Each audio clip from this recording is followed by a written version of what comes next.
Good morning and welcome to the Calaveras County Board of Supervisors meeting for August 20th, 2019. If you are able, will you please rise for Pledge of Allegiance? Ms. Moss Lewis, will you please lead us? I pledge allegiance to the flag of the United States of America and to the republic for which it stands, one nation, under God, indivisible, with liberty and justice for all. Thank you.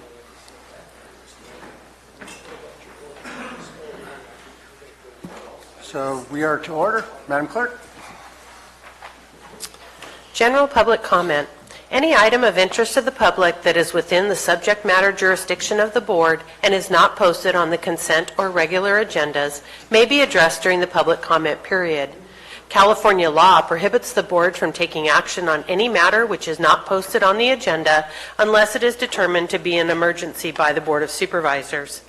If public comment is completed before the 30-minute allotted time period, the board may immediately move to the next order of business. If public comment is not completed during the allotted time period, it will be continued as the last item of business in order to provide for an opportunity for the remainder of comments to be heard. Thank you very much. Just to clarify, this is on items not probably related to cannabis, since we'll be taking that up next. But are there any staff announcements I see? Robin? No? Very well, then we will move forward public comment.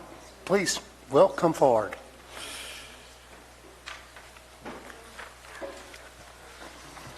I'm Will Moore from Rancho Calaveras. Greetings, Board.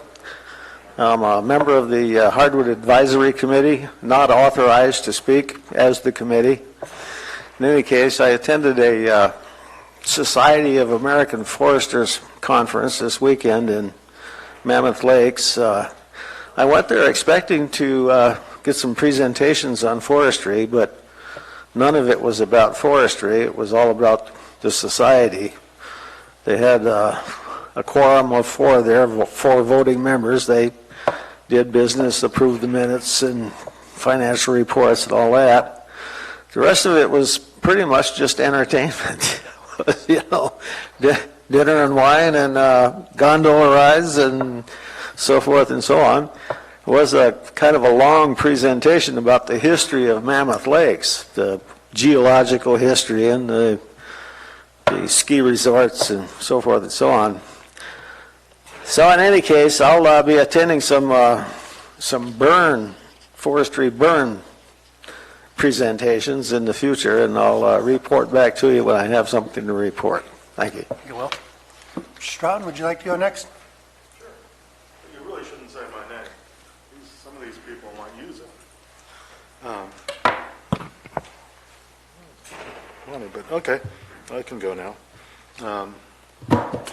Well, my birthday has come and gone. Last week I was very fortunate that I had a little bit of time in the county, and I got to spend some time with the former supervisors, and I got a free lunch out of it, which I always like. One thing that really surprised me is some of the offices at Calaveras County, they didn't send me a birthday card. They didn't reach out a phone call and just a happy birthday. And I was particularly surprised that Calaveras County Council didn't do that. But what can we do? Recently, about 2.5 weeks ago, I got to spend a week in Humboldt County. I was invited up there by some growers and to take a look around at their facilities. They're looking for investment, and they thought I might know somebody that might be able to help them out. I went up there and decided to spend a whole week and just travel the area, visit with law enforcement, friends, and just see what was going on as far as regulation goes. On one morning, there's a little town, Garberville, and there's a Best Western there, and I stayed there the night. And in the morning, I got up and packed the cooler for a good day of sightseeing. I wanted to visit the Avenue of the Giants, the Redwoods. I punched Avenue of the Giants into the iPhone, and it took me on this, and unexpectedly, it took me on this road called Alder Ridge Road. It goes up this beautiful, beautiful ridge, and you can see for miles. But one thing that I noticed was the number of marijuana grows. Everywhere that there had been an old stock pond, they had now put a marijuana grow there with the hoop houses and everything you can imagine. I arrived at went further back in there, and I found this area. It looked very much like West Point, old abandoned cars, burned out trailers, and so forth. I decided, well, this isn't too sightly, so I just went back and picked up a map at the store, and then found the Avenue of the Giants. Evidently, the iPhone was wrong, Apple.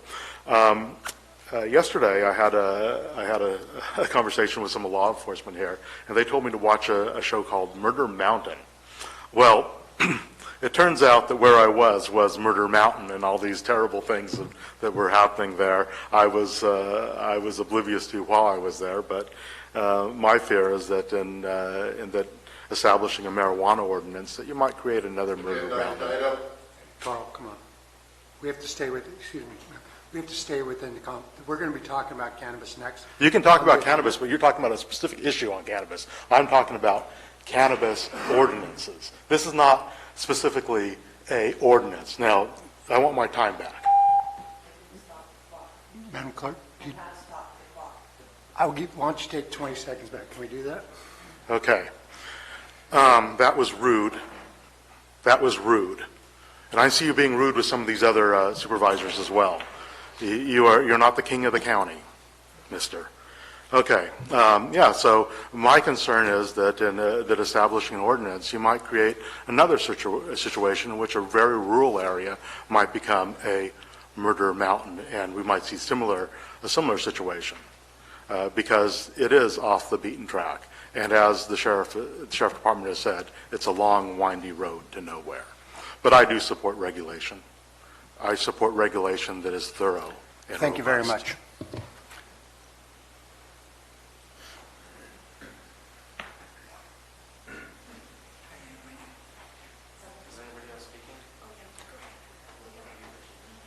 Again, this is public comment about items not on the agenda.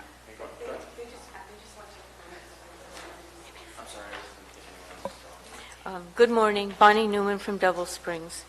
I found this article in the Stockton Record last week, and although you'll be able to read it, I just want to read a couple of captions for the public to be aware. Is contract for IHSS workers has expired in Calaveras County 9 years ago.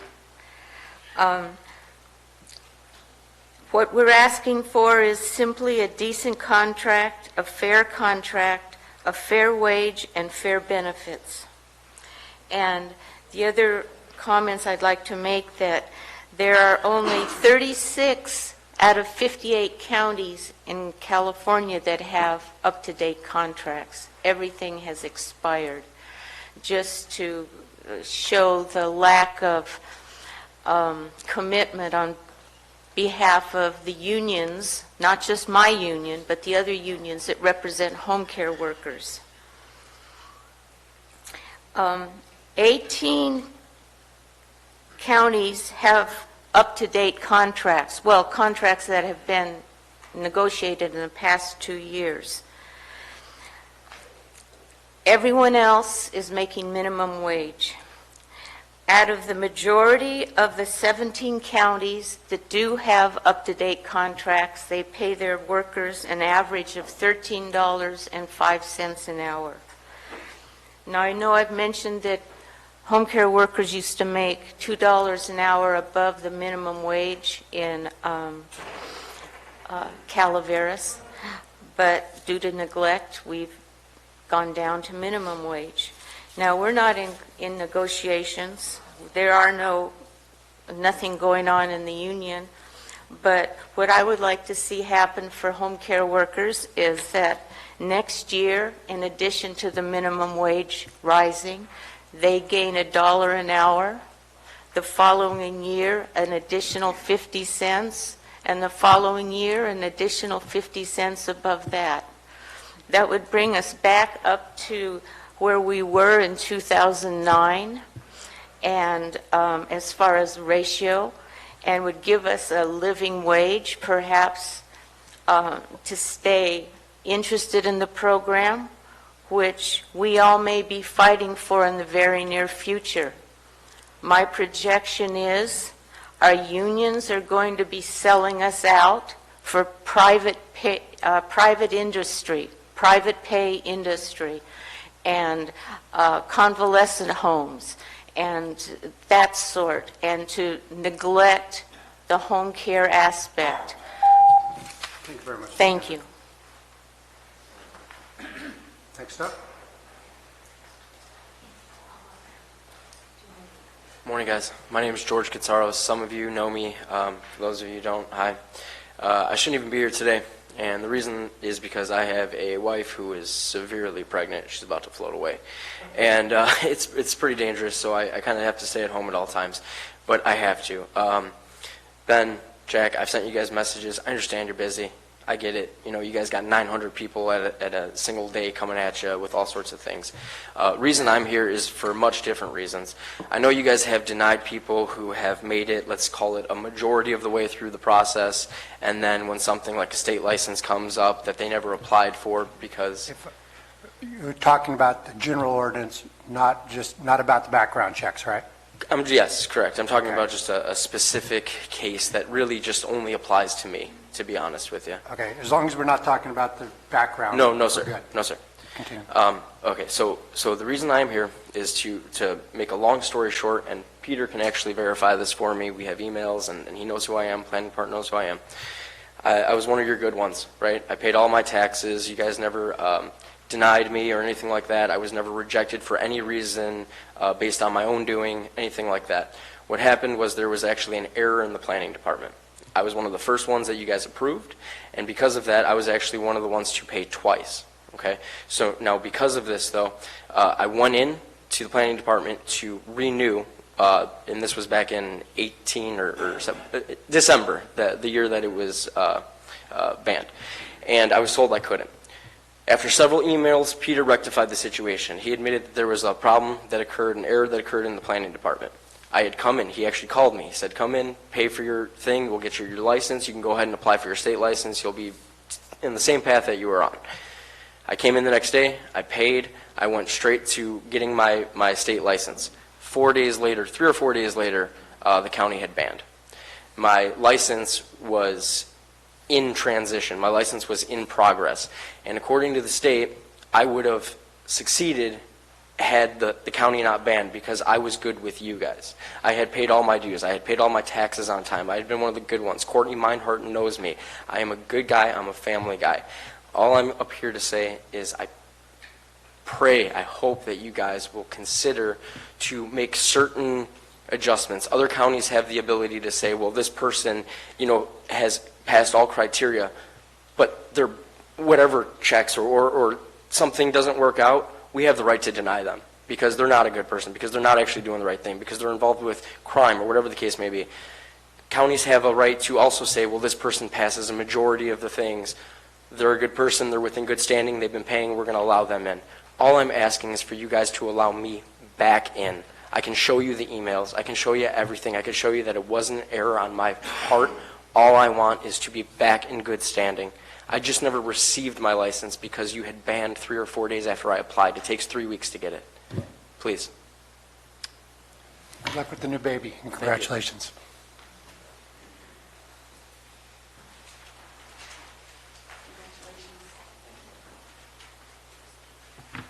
Marty Crane, Calaveras Planning Coalition. Last month, you argued for progress over perfection when you urged the people of Calaveras County to accept a flawed General Plan Update, or GPU. It flies in the face of reason to call adoption of a flawed general plan progress when a flawed plan is what we started with 13 years ago. Yet you unanimously agreed to the imperfect plan and consoled the citizens by telling them that the flaws could be fixed with amendments to the general plan up to 4 times a year. You tasked the people with proposing amendments that can make communities safer, reduce traffic, avoid wildfires, improve property values, secure water resources, attract businesses, and retain productive farms, forests, and rangelands.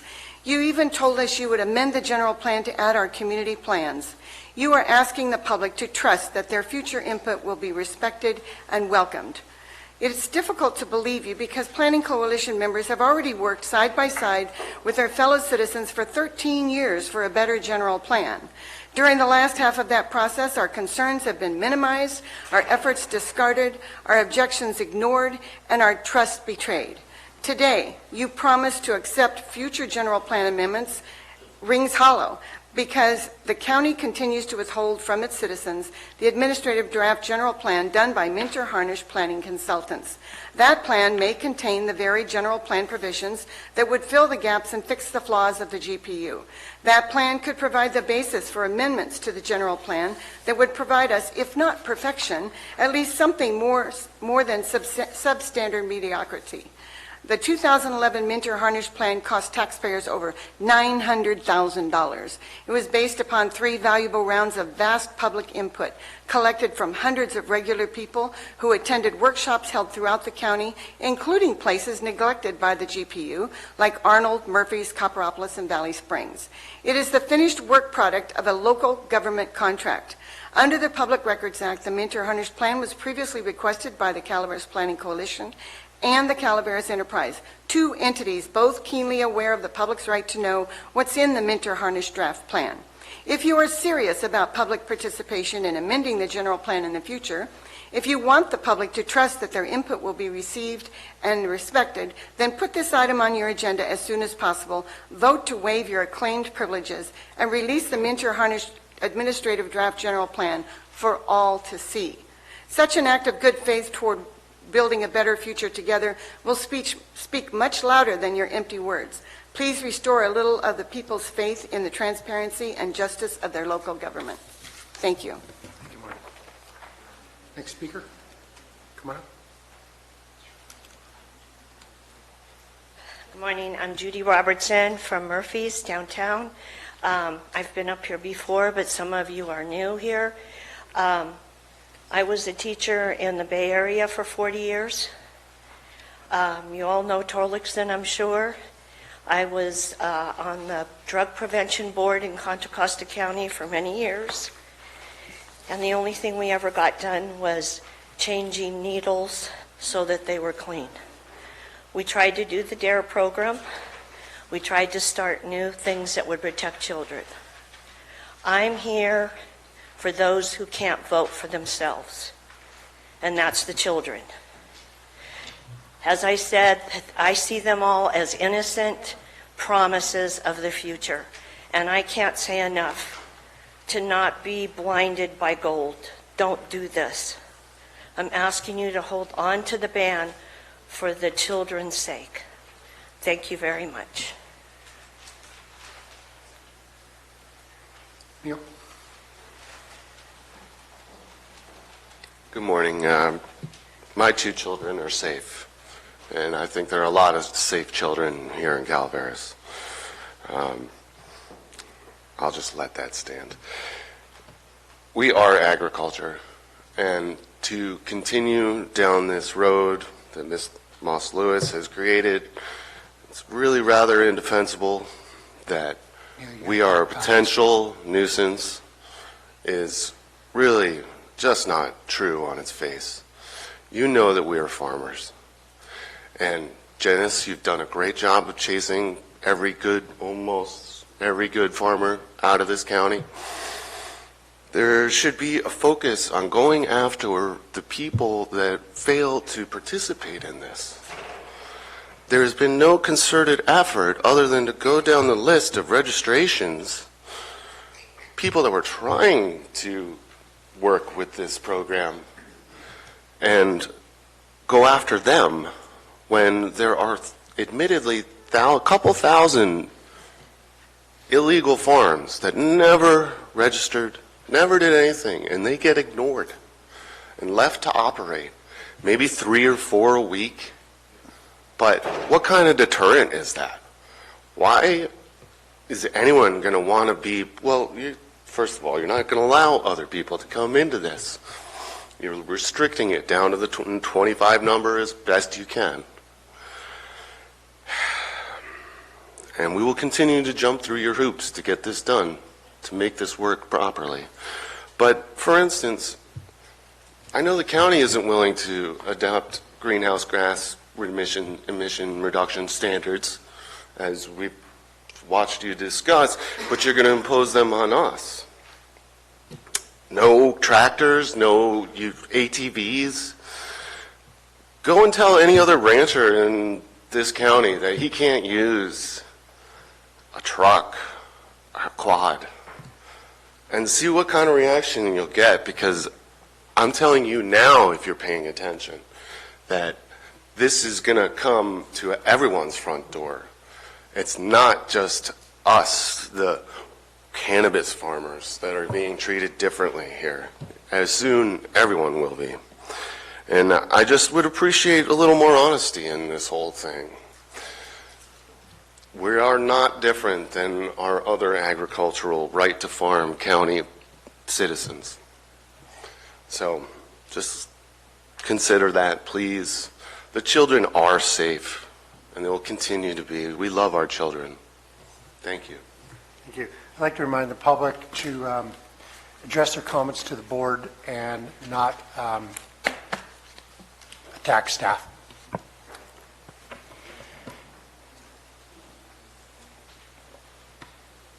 Ms. Corda? I've read on the internet that some organization called Freedom Leaf that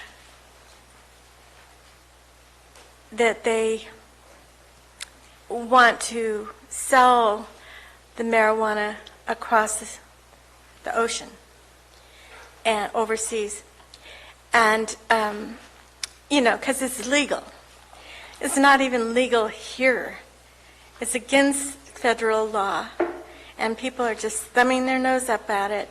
In the meantime, our children have been affected adversely, and our grandchildren, and my great-grandchildren, and now we want to ship it across the sea so we can hurt other children that are in foreign lands.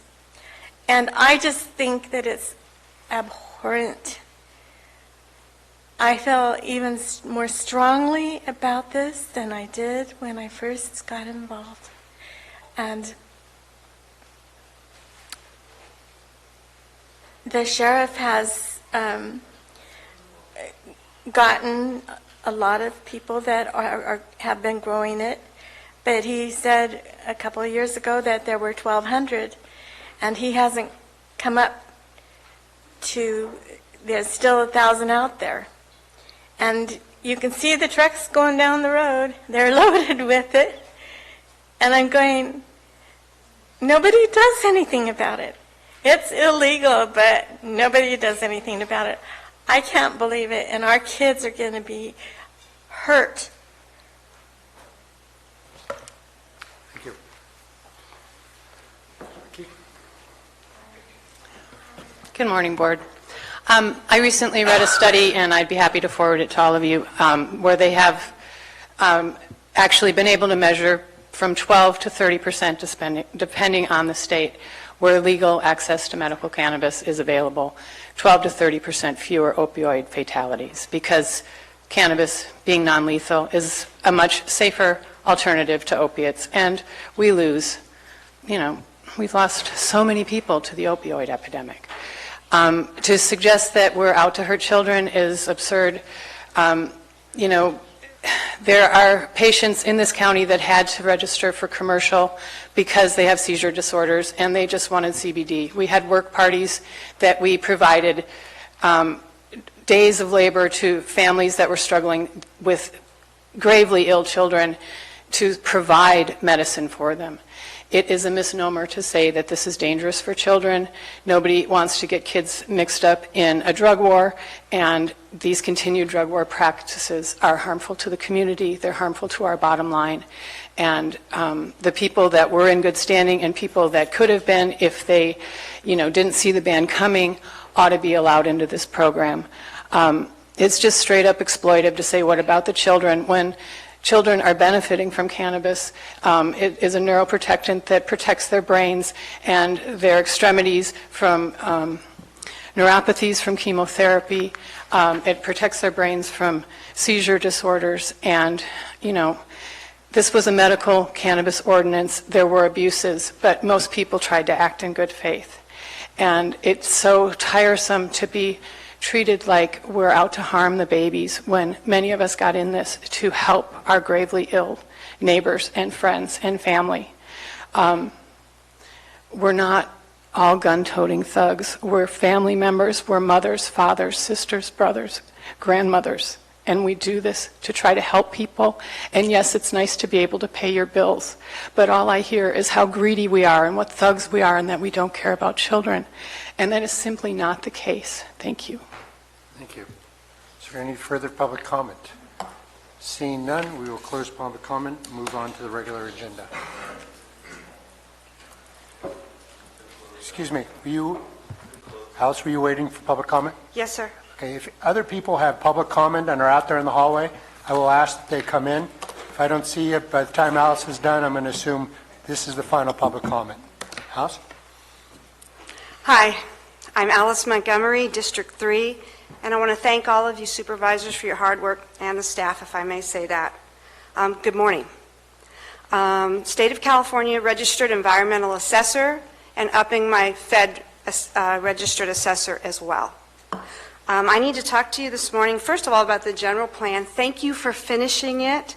One of you, quarter century on, should be appropriately and accordingly affirmed. This is a good thing. We finally got the general plan done.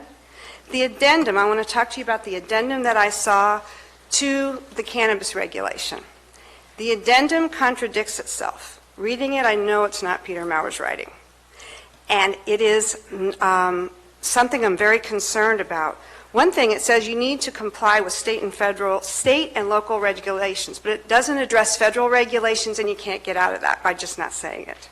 So that's important. That's OSHA, hazmat, and it specifically talks about hazardous material and hazardous waste handling. It's just local and state regulations. Well, we can't do that. We could pretend, but we get in a lot of trouble. The other thing is mitigation. The whole thing about mitigation to me is not funny. It's the opposite of funny. I know how to mitigate.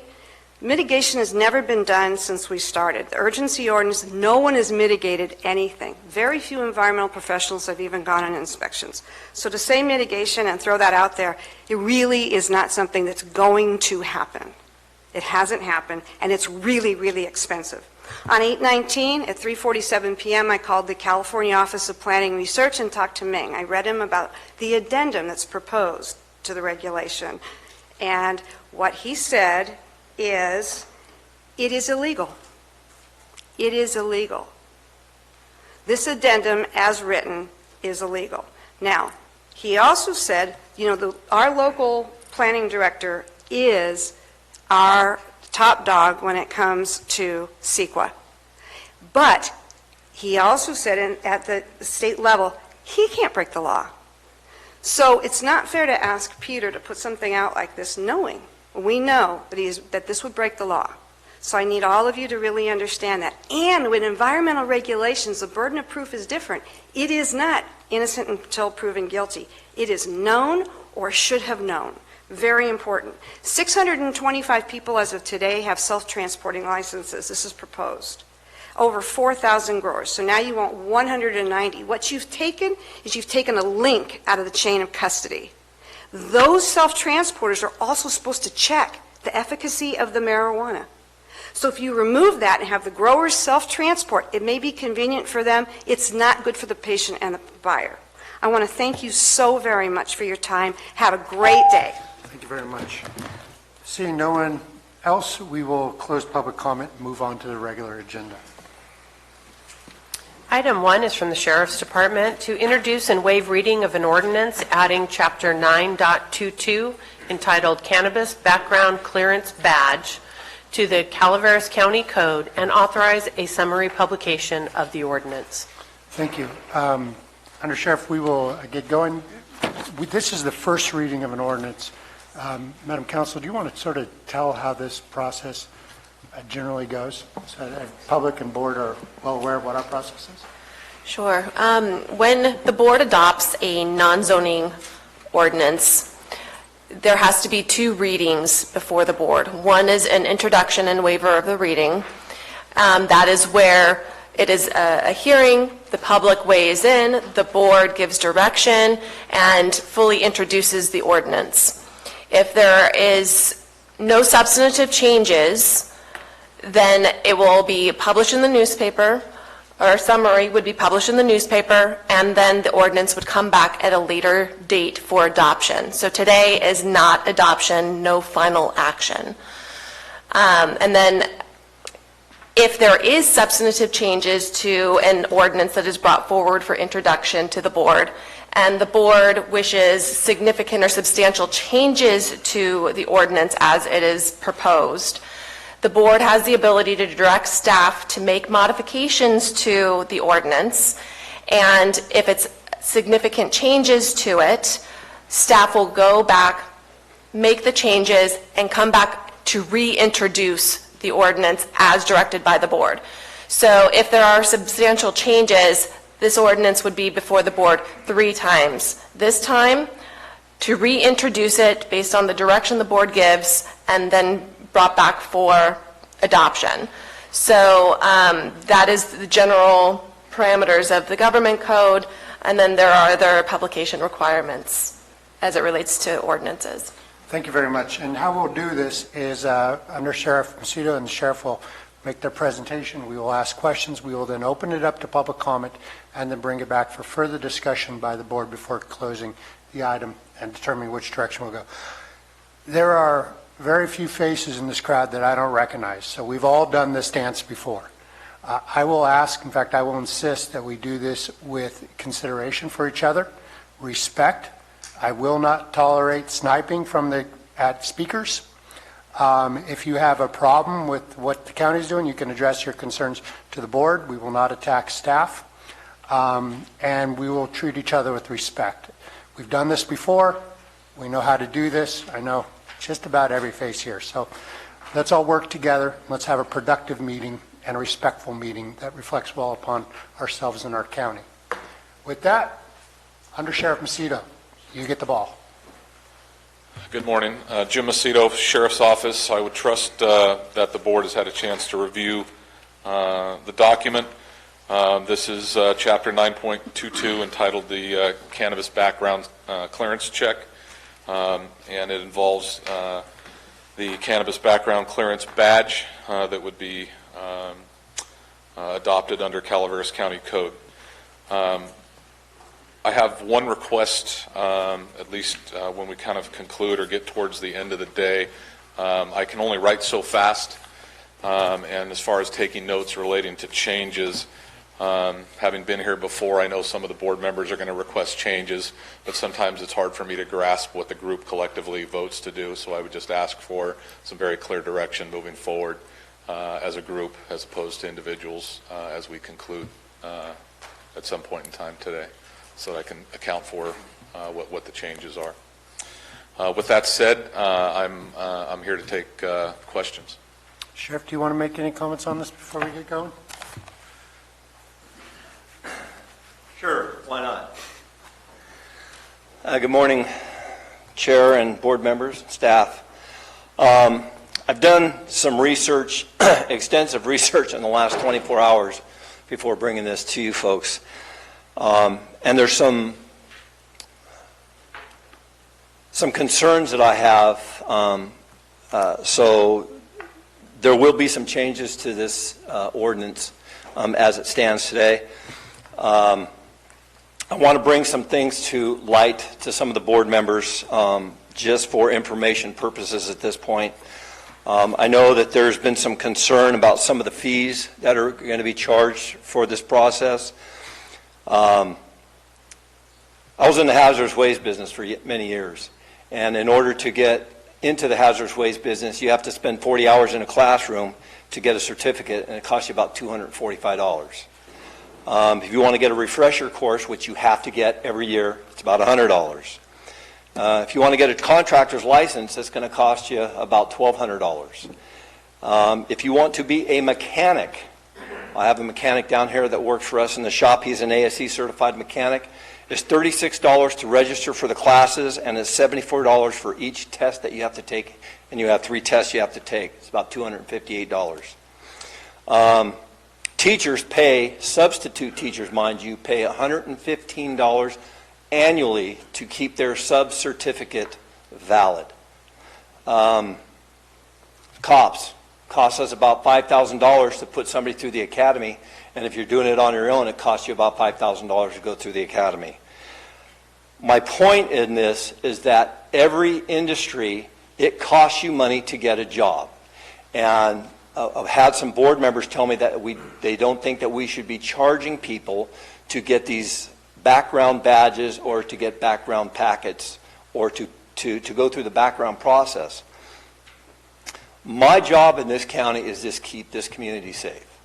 So I'm going to do what I believe is lawfully reasonable to do such a thing. And if it's a cost to these folks, it's a cost. We have a business down in District 1, Alchemy, is it Alchemy? No, not Alchemy. There's a restaurant down there that they've been working on for months.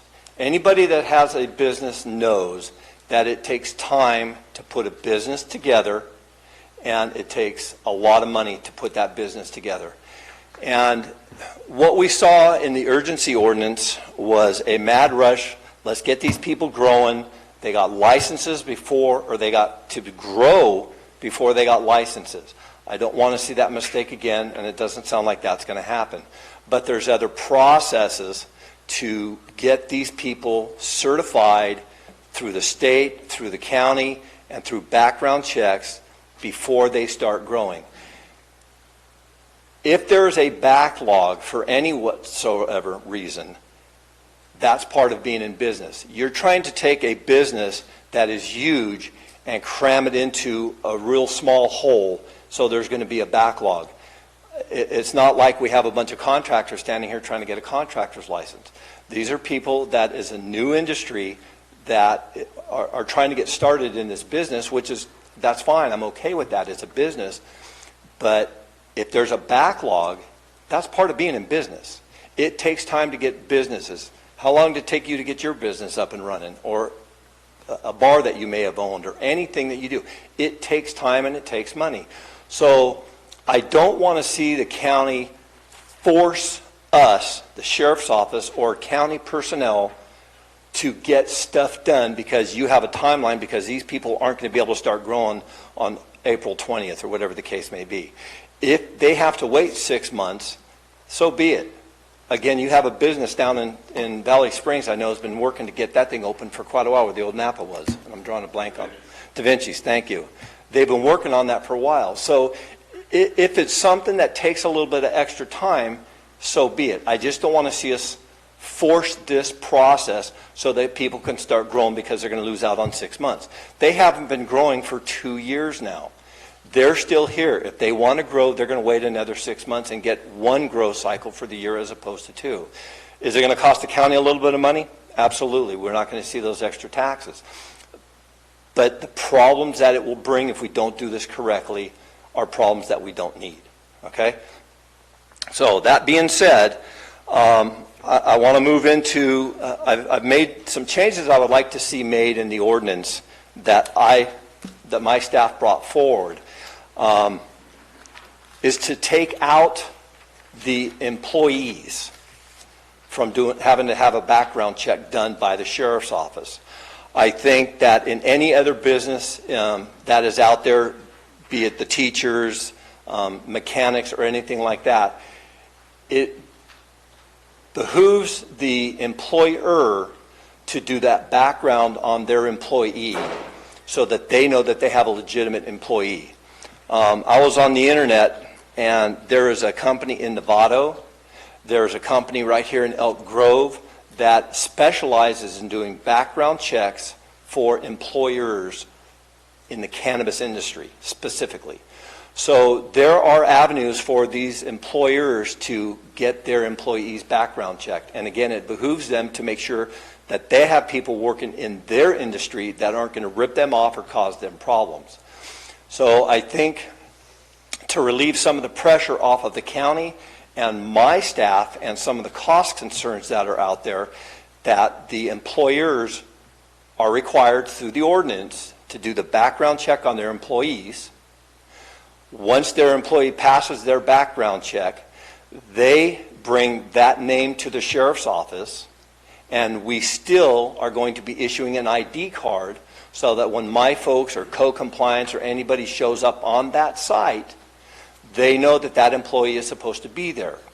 If we come across someone who does not have an ID badge that is working on that site, not only can that employee be cited, but the employer could also be cited and or potentially lose their permit for not being in compliance. I think that's the way it is in most industries, that the employers are responsible for their employees, as I am for my employees. If they do something wrong, I'm responsible to make sure they're doing the right thing. So I guess I'm adjusting it to where I don't think that the sheriff's office should be in charge of doing the backgrounds on the employees. I think it should fall back to the employers. As far as the background checks for the property, or excuse me, not the property owners, but the investors or the registrant of the business, I still stand steadfast on the penal code sections and vehicle code sections that we have cited in this ordinance. I understand that the state is very liberal, but we know that the state does things that aren't always smart, and then they try and backpedal and fix things later. I don't want to do that. I need to be able to make sure that we have people that are running businesses in our community that are going to do the right thing. There are certain penal code sections that the DA and I have discussed that we feel should be in this ordinance to give us the ability, not the right, nor the need, but the ability to look at the totality of somebody's background to say, yes, they should not be doing this type of an industry. I've heard that, you know, we have wine growers up here and tomato growers and avocado growers and olive orchard growers that don't have to do backgrounds. And you're right, they don't. But those entities don't have a black market feel to them like this cannabis industry still to this day does. When the feds, if the feds ever make marijuana or cannabis a legal commodity, then we'll redirect it. But right now, it is still a Schedule I drug. The feds say that it's a Schedule I drug. The state of California has chose to go the other direction. So I still need to be able to protect my community and your community. Any questions? Supervisor Scott was on first. I do it. And thank you, Rick, for bringing up the employee background checks. You went down a route that I was going to suggest, you know, in one form or another, and I can appreciate that. So if the employer gets the employee background check, and then you'll have to do another fee schedule on what the cost will be to once check what they hand into you and then print out that ID badge. So that the full cost won't be burdened on them for what would be on the business owner per se. No, there are sites out there that, and you can look at some of those sites that I told you about, that I don't know what their rates are, and there are different rates for different levels of background checks that they do.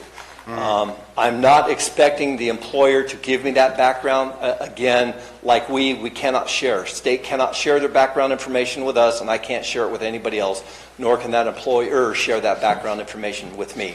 What they can tell me is that this employee, Rick DeBasilio, is cleared so he can start growing, he can start harvesting marijuana. I need you, the sheriff's office, to do the ID card so that you know that he can be on my site. So it falls back to the owner. Now, California's law changed in January of 2018, and they call it the box law, I believe. And what that means is that any employer that employs more than 5 employees cannot ask for a criminal history from the employee until after they've offered them the job. We do the same thing. That's California law. So basically, if I'm only going to have 2 trimmers, I can ask them, hey, do you have a history? And I can probably get away with that. If I have 5 more employees, I can't come to you and say, hey, Ben, fill out this background packet and tell me if you've had any convictions. I can't do that until after I tell you, hey, Ben, I'm going to go ahead and give you a job contingent on your background. So the laws in California have changed, as we're seeing them change all the time. So that's where I think it's going to behoove the business owner to make sure that their people are background and that they're clean. So we have a little bit of cart before the horse there with if they have 5 or more employees, they're going to have to hire the employee before they can legitimately do the background check right now. And then if they hire the employee, do they pay him and not have him on site before they get the registration card from you? No, I don't. Here's the way it's going to work. If you come to me and you say, Rick can go ahead and work on my site, we're going to go ahead and start the process. And I don't have a problem with him working on the site prior to him having that card, but he has to get that card. If we're holding that process up, then we'll try and expedite it. I'm not going to stop people from being able to work without the card, but I have to know that that card is in process. I have to at least have their name in my records so that if my guys show up, they can call and say, hey, is this guy supposed to be on the site? That should definitely be a consideration when we do the second reading and so forth, is setting that explicitly in the ordinance, saying that Absolutely. There's that time frame in there, that buffer time. Well, and it's the same thing. I mean, when I was in the automotive industry, I could be a mechanic while I'm getting my certificates. It's the same thing. Right. So I don't have a problem with that. When the wastewater industry, I have my operator in training time before I get my... Again, that is standard in the industry. Yes, sir. We're going to get into this conversation on all the determining factors for possible denials. I just want to ask you, prior to us getting into real depth and working through all this, number 12, any analogous convictions under federal law or under the laws of another state, is that pretty encompassing in your mind? What's number 12? You mean It's on page 5. It's, yes. Page 5, number 12, right at the top. Repeat your question for me, Ben. These, I apologize because I have a hard time pronouncing this word, analogous convictions. How broad, what does that encompass? Well, you got to go back to what the state has. The state is very specific on serious and violent felonies. Yes. Okay, and nothing else. Absolutely. Okay. But there are, and I've spoke to this before, that there are certain crimes out there that law enforcement as a whole feel are still violent and serious enough that we should be able to disqualify somebody for something. Hence, assault on a peace officer, domestic violence, and there's an array of them in the previous numbers from 1 to 11.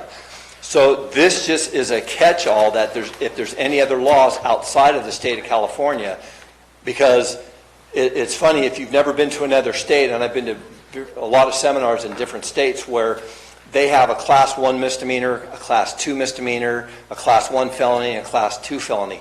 And for us, we look at it and we say, okay, that's a misdemeanor, that's a felony. their laws are laid out differently. So what could be a felony here may be a Class 2 misdemeanor there. So it just gives me the latitude of stating that that is still a serious enough offense, conviction, that we deem that it is not appropriate for this person to be working in that industry. Understood. But that is very inclusive on, I mean, it bears weight on every state, depending on what their convictions are and everything. So that's very inclusive on a lot of offenses, and that leaves you the opportunity to, sorry, I'm reaching for the word. Once you find these out from other states, the III background check, at that point, it's left up to you to decide whether that's a serious offense that could jeopardize. That's what you pay me to do. Right. That's my job. Right. Understood.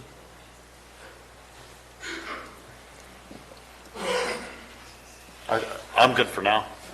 Supervisor Mills? Sheriff, I don't pay you to do anything. The citizens of this county are the ones that That's determine true. what you're going to do. You're very, although you're a taxpayer, so We're you still pay me. taxpayers. So anyway, got his budget. there's one thing That's that, true. that kind of, Get that maybe way. it just slipped through the cracks. But I don't see anything in here about those that you find on site that might declare themselves to be guests or visitors. In other words, We could what if this thing to death, Dennis. The issue is that if we show up on site and we see somebody with green fingers or a pair of gloves on, we can articulate that they were probably working. So what that's going to entail is that we're going to write that person a citation. If they don't have a badge, we're going to write the registrant, the business owner, a citation, and they have to know that that is going to be sent over to the planning department, and they could be losing their license. So it's like any job or any business, the deterrent falls upon the business owner to make sure that his folks are in compliance. So if he wants to bring somebody in that has not been background checked through himself, doesn't have that ID card, is it going to happen? Absolutely. I'm not saying it's not. Again, we have, people that do automotive work that they shouldn't be doing. So my dad told me a long time ago, locks keep the honest people out. Well, this program that we're going to put in place will keep the honest people honest. That's all it's going to do. The people that are going to do it illegal are going to do it illegally. So if we catch them, there are some repercussions that are going to occur, not only to the person who's out there growing, or not growing, but trimming or working on the site, but it's going to cause problems for the property owner, the property owner, but the business owner, thank you, because they could be losing their license. And I know that a lot of the business owners that want back into this industry that I've talked to, they're the ones that said they don't have a problem with doing the background checks. They want their people to be in compliance so that they can keep their license and their business going. So it's going to, again, behoove them to make sure that things are done correctly. another thing that I did not see in here is a minimum age or an identity that only adults can apply. Well, and that's something that can be added in there, obviously, that they have to be 21. I mean, geez, you have to be 21 to smoke cigarettes now in the state of California. But you can still go to war at 18. Yeah. Okay, just want to make Carry sure we're all gun. clear. So, but that can certainly be added, that we add the age of 21 for a worker, that they have to be at least 21. It was just something that was concerning, as to identifying what is the age break point. Yeah, it would be 21, because that's legal age. Okay, that's all I have for now. Okay. Sheriff, I have a couple questions. First, I'll argue on the 21. I've always been under belief that if the government can ask you to go kill someone for them or die, you are an adult. But that's, I know there's broader implications, but 18 is the legal adult. And, we can't just miss it. I mean, we need people to work. We can't have everybody just spin their wheels for 3 years waiting to turn 21. But we could discuss that.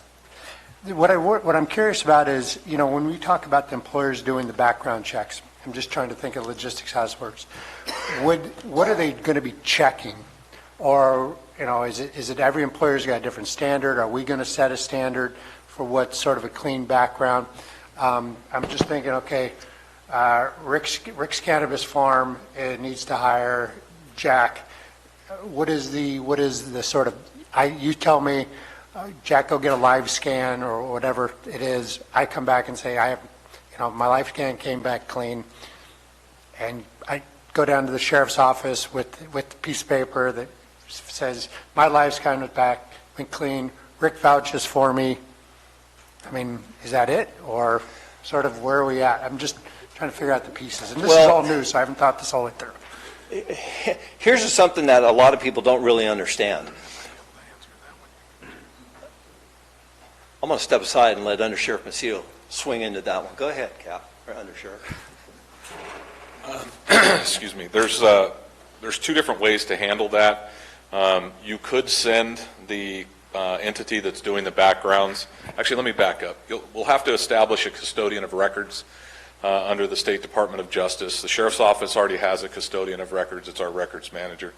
But we would have to establish a custodian of records chain between the entity that's doing the backgrounds and our office. And there's two ways to do that. You could supply the custodian of records with a list of disqualifying crimes. They could do the research and either disqualify or qualify the applicant.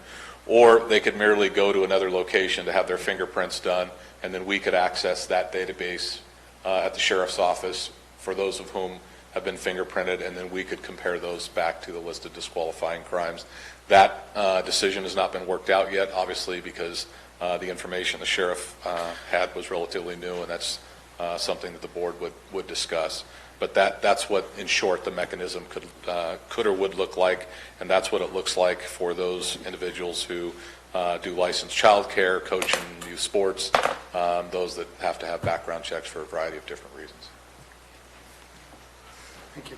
And what I was going to add to that, or say to that originally, was that what a lot of people don't understand is if you're going to apply for a teacher position here in this county, and you go get your background check, it falls back to the superintendent to decide whether your convictions are sufficient to keep you from doing that type of work. So they still have the latitude to decide what they want. The state has put this thing into place, that's serious and violent felonies. That's great for the state, but each individual entity, when I did car sales, I was a truck driver, and all the things that I've ever done, any backgrounds that I went through, the employer has the ability to decide what is disqualifying to keep you from having that job. There's no set standard. So you have to set that standard, and that's what I think we need to do through this ordinance. And that standard, to me, should be the same for employees as it is in employers. Why would you want an employee who is a bad guy working for you, is the bottom line. So that's something that I think that we need to work out. And I know some folks on the board think that this is too restrictive, but again, you have the ability, you're the ones that set the laws.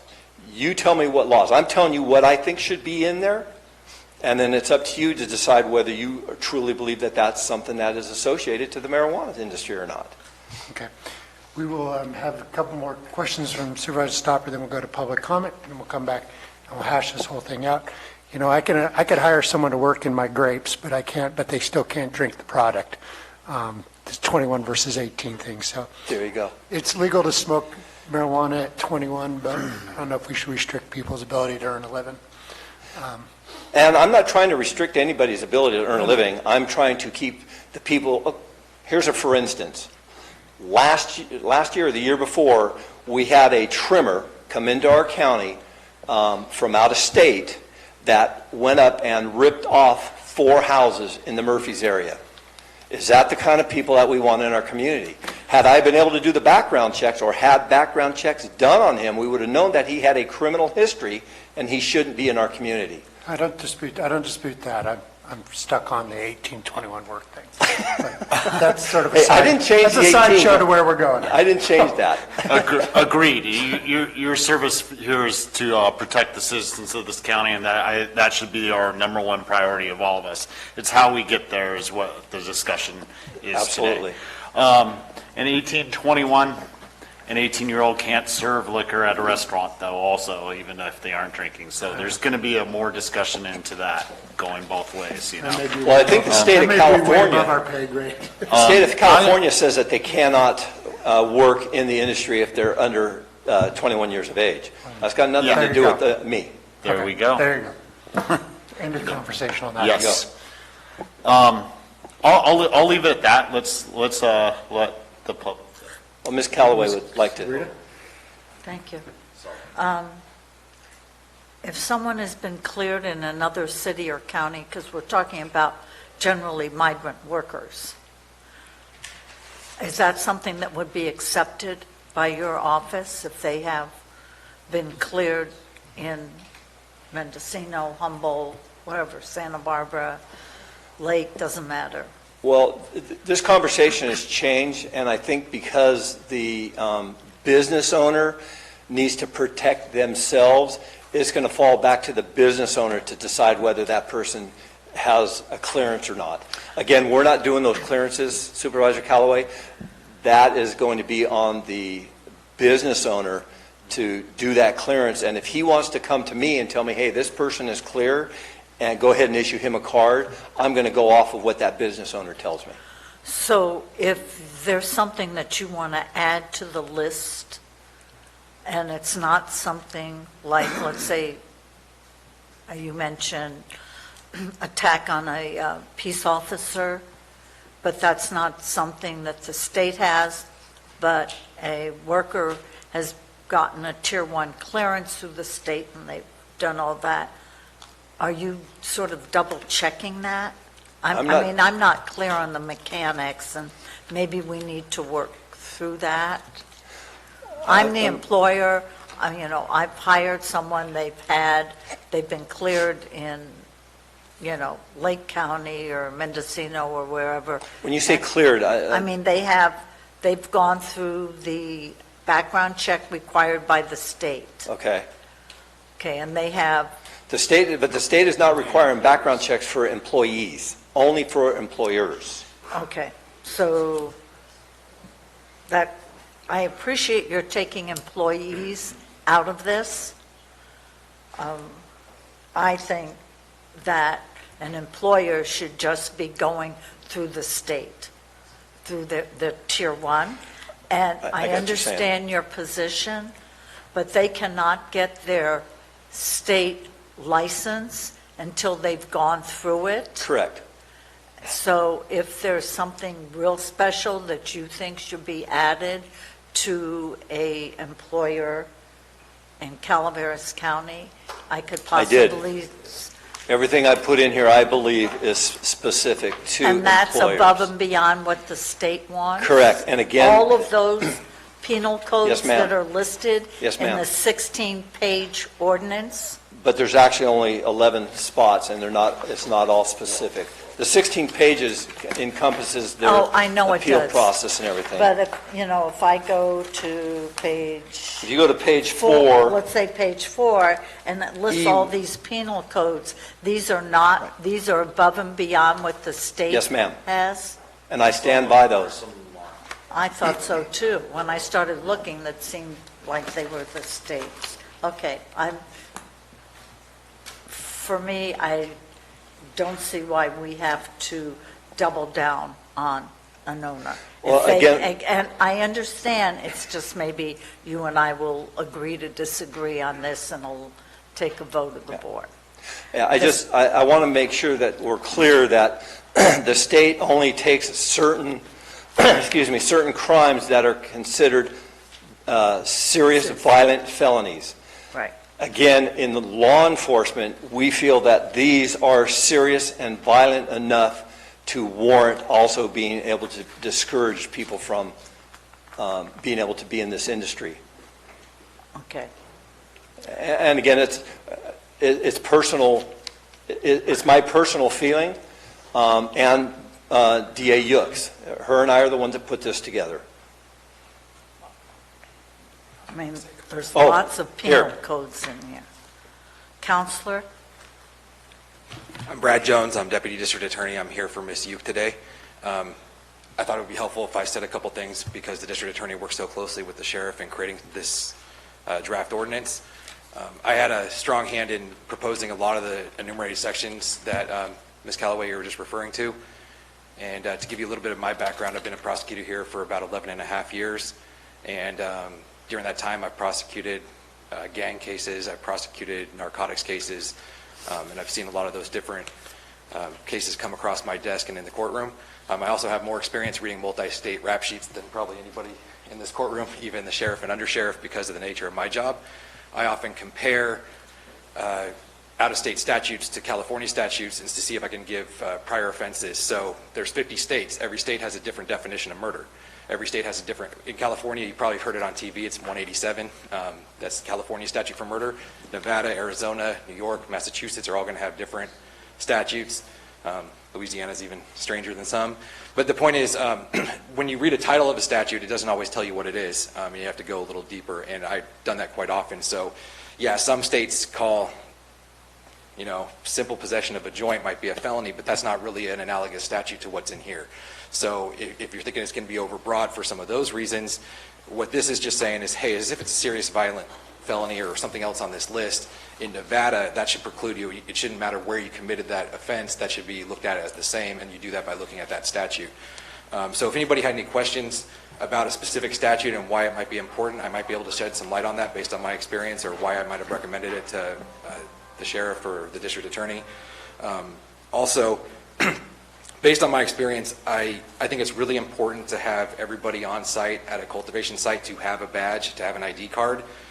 There's a couple different public safety risks anytime you're dealing with an industry that can create situations like this one does. And I think background checks specifically can also protect the good actors. It's a nuisance and it's an encumbrance and it's a process, it's a delay. Those are all on everybody's minds.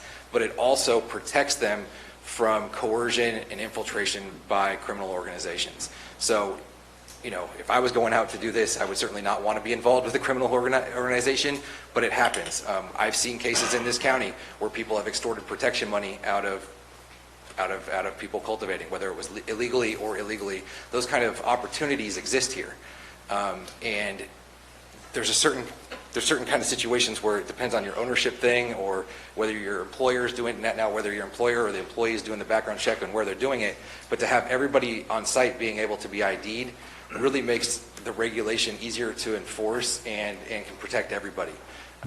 So I just wanted to make those couple comments, and if anybody had questions, I could certainly try to help from the Yes, district I attorney's do. point of view.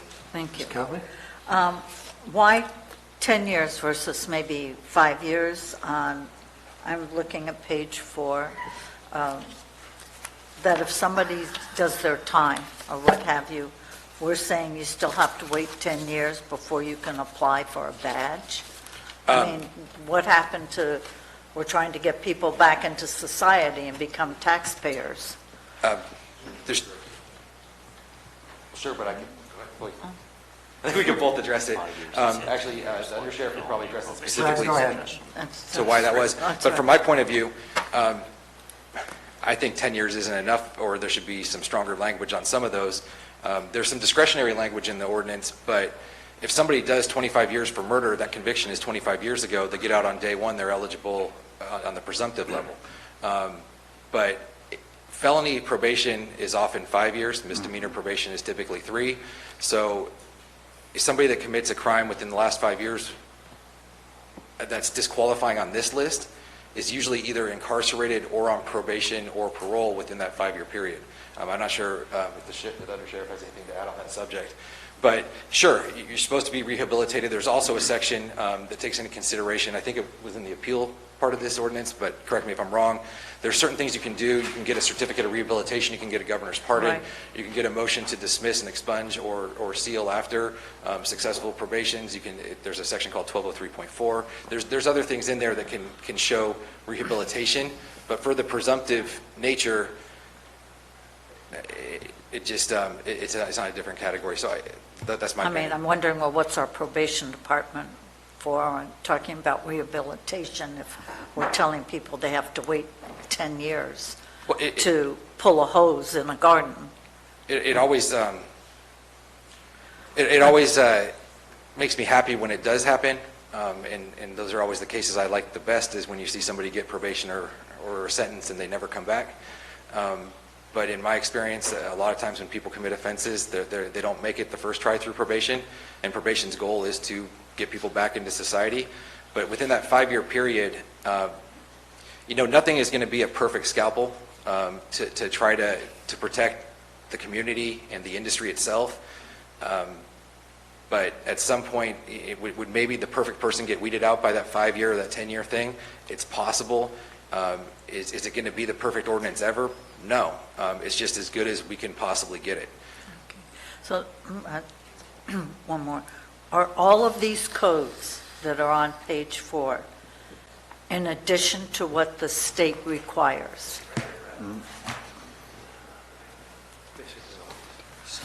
Not all of them. Are most of them with the same as the state? I guess what I'm getting at is if, as the sheriff mentioned, attacks on a peace officer is critical and important to him, or DV, domestic violence ones, are critical. I mean, defining what those are, I don't have a problem supporting that. If now we have above what's required under Tier 1 for the business owners, we've already taken the employees off this, what are we doing? I mean, that's a significant number of things above and beyond what California, the state of California requires. So therefore, somebody who might own a business in, I don't know, another county where they have it, they can own a business in another county, but they can't own a business here because there's a motor vehicle code violation that they had. I mean, I'm not clear on this, and it wasn't clear to me. I'd be very happy to point out a couple of those and why they're important to me in my office. You mentioned a vehicle code 2800.2 is on that list. That's a reckless evading of a police officer. So when the police officer is in a uniform in a marked patrol vehicle, goes to make a traffic stop for a license plate light, and that person recklessly evades with wanton disregard for human life, driving on the wrong side of the road, driving at 100 miles an hour through a residential district, things like that, that is not a violent or serious felony. A violent and serious felony is one of the greatest misnomers in the state that I can imagine. And some of these things like that code are more restrictive than the state. There's another one, 11358D3, is cultivating marijuana while creating environmental damage. And I would think that that's exactly what we are hoping to avoid here, is to have everybody do it on the right path and not to do something where they're creating harms to our creeks and rivers and streams. And so are those things the state does not include? Sure. The Department of Food and Agriculture has repeatedly told us not to rely on the state, and quite frankly, maybe this is more my personal belief, but I think we should try to do better than the state, and to try to do the best we can for our growers and our community. Well, I'll take the one you mentioned on environmental one. The growers, the business owners that we're talking about, have to have a permit, that fee that they pay to the State Water Resource Board, so that those things aren't happening. They have very strict rules about the kind of fertilizers, for example, that they use. So I don't have a problem if there's things that, and I know that district attorneys of the state of California are not happy with the rules of the $900 and whether it's a misdemeanor or a felony. I'm just concerned that if we are going to say that we, as a county, are going to allow commercial cannabis, then what is it we're going to do to assist those businesses? And going back to Measure D, I supported a badge system, so I don't have a problem with that. I do have a problem with creating something that I think is overkill on behalf of Calaveras County. If there are things that the DA and the sheriff really feel that they want to die on that sword, I agree with that, but some of this, I can't. That's my opinion, and maybe we'll just agree to disagree, and I need to move on to some other topics. Okay, but if I could just say one last thing, if there's ever any question on every single statute that I proposed that went through the district attorney and then to the sheriff, I think I could explain to anybody and I think make a rational case for why that particular section was important. Yeah, I guess, I started looking up the penal codes, and then I had to go to the state, and is this included? And it was like, more than, that's what you and the sheriff get paid all that money for. But if I just say to Mr. Garamendi as well, I think we both went to Cal. I went to UC Berkeley. I graduated from there. I worked for the UC Police Department. There's a huge difference between, and a lot of times it gets thrown out, somebody that's charged with some of these crimes and being convicted of some of these crimes. A lot of times people say, oh, this could just be somebody picketing or protesting or things like that. There's a huge difference between, like I said, I went to Cal and I worked for the UC Police Department. There's a difference between even being arrested in Berkeley on campus, and there's a huge difference between that and being charged by the district attorney or being convicted by a jury in Alameda County. Those are two different levels. If I could note, though, on that subject, the gentleman who we have a national holiday for, Martin Luther King, would be excluded from pulling a hose in a garden because he had multiple convictions for civil disobedience. So let's be really careful Not in the last 10 years, though. That's correct. Can't sneak one past the Calaveras. Good? Sorry, Rita.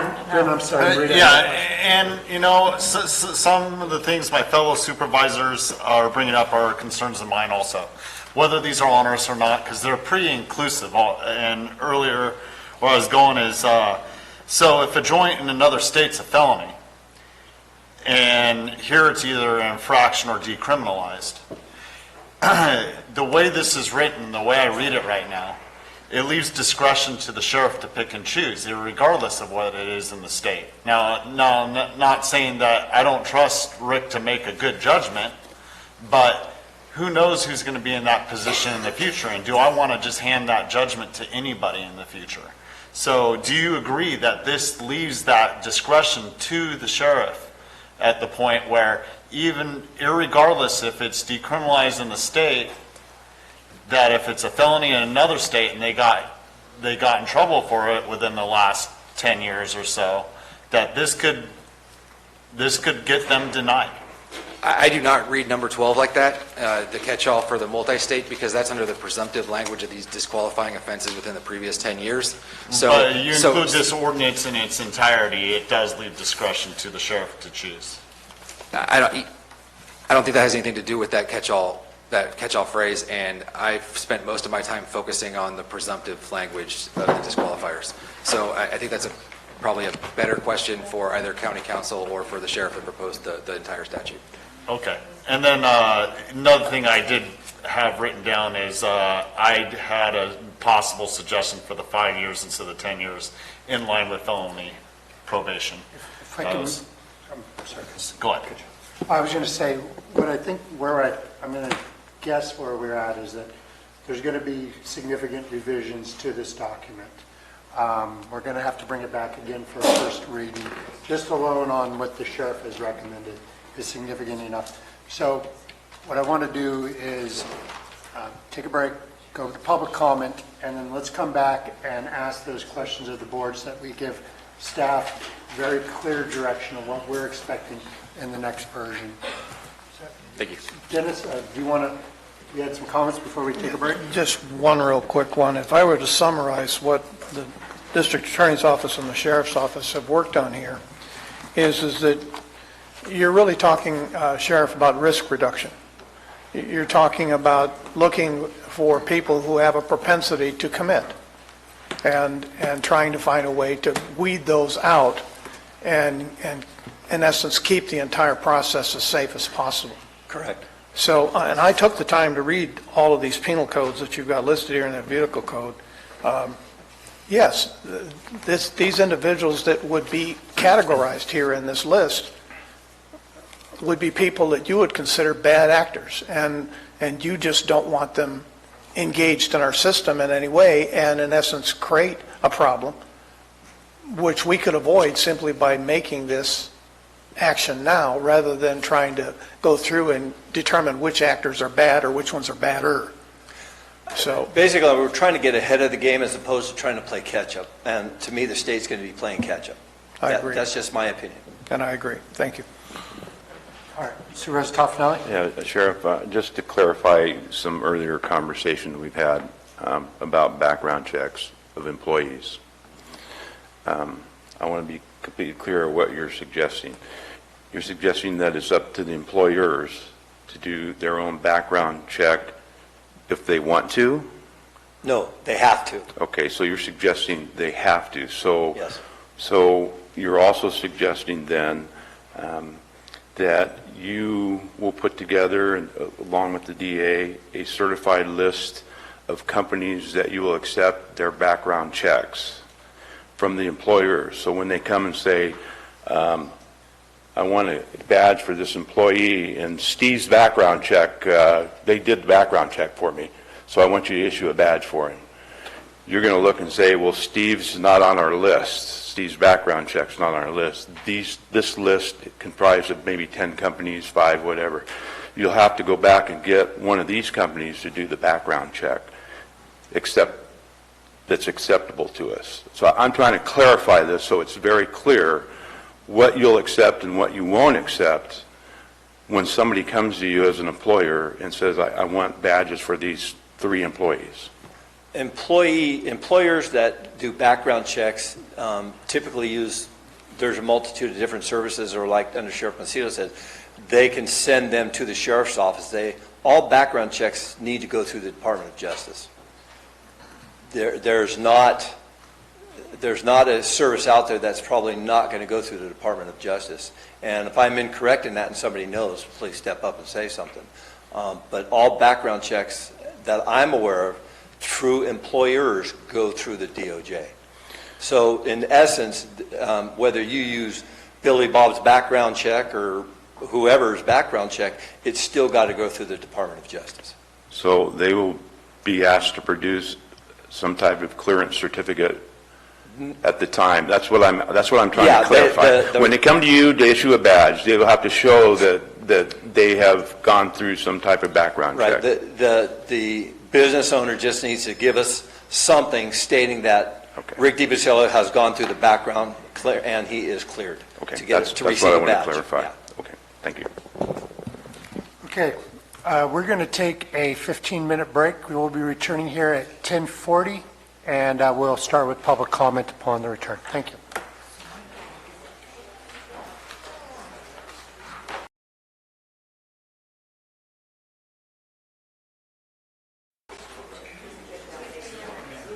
Good morning and welcome back.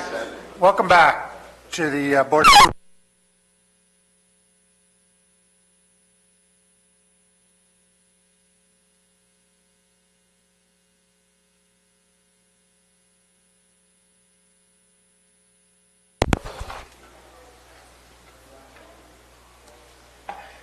All right.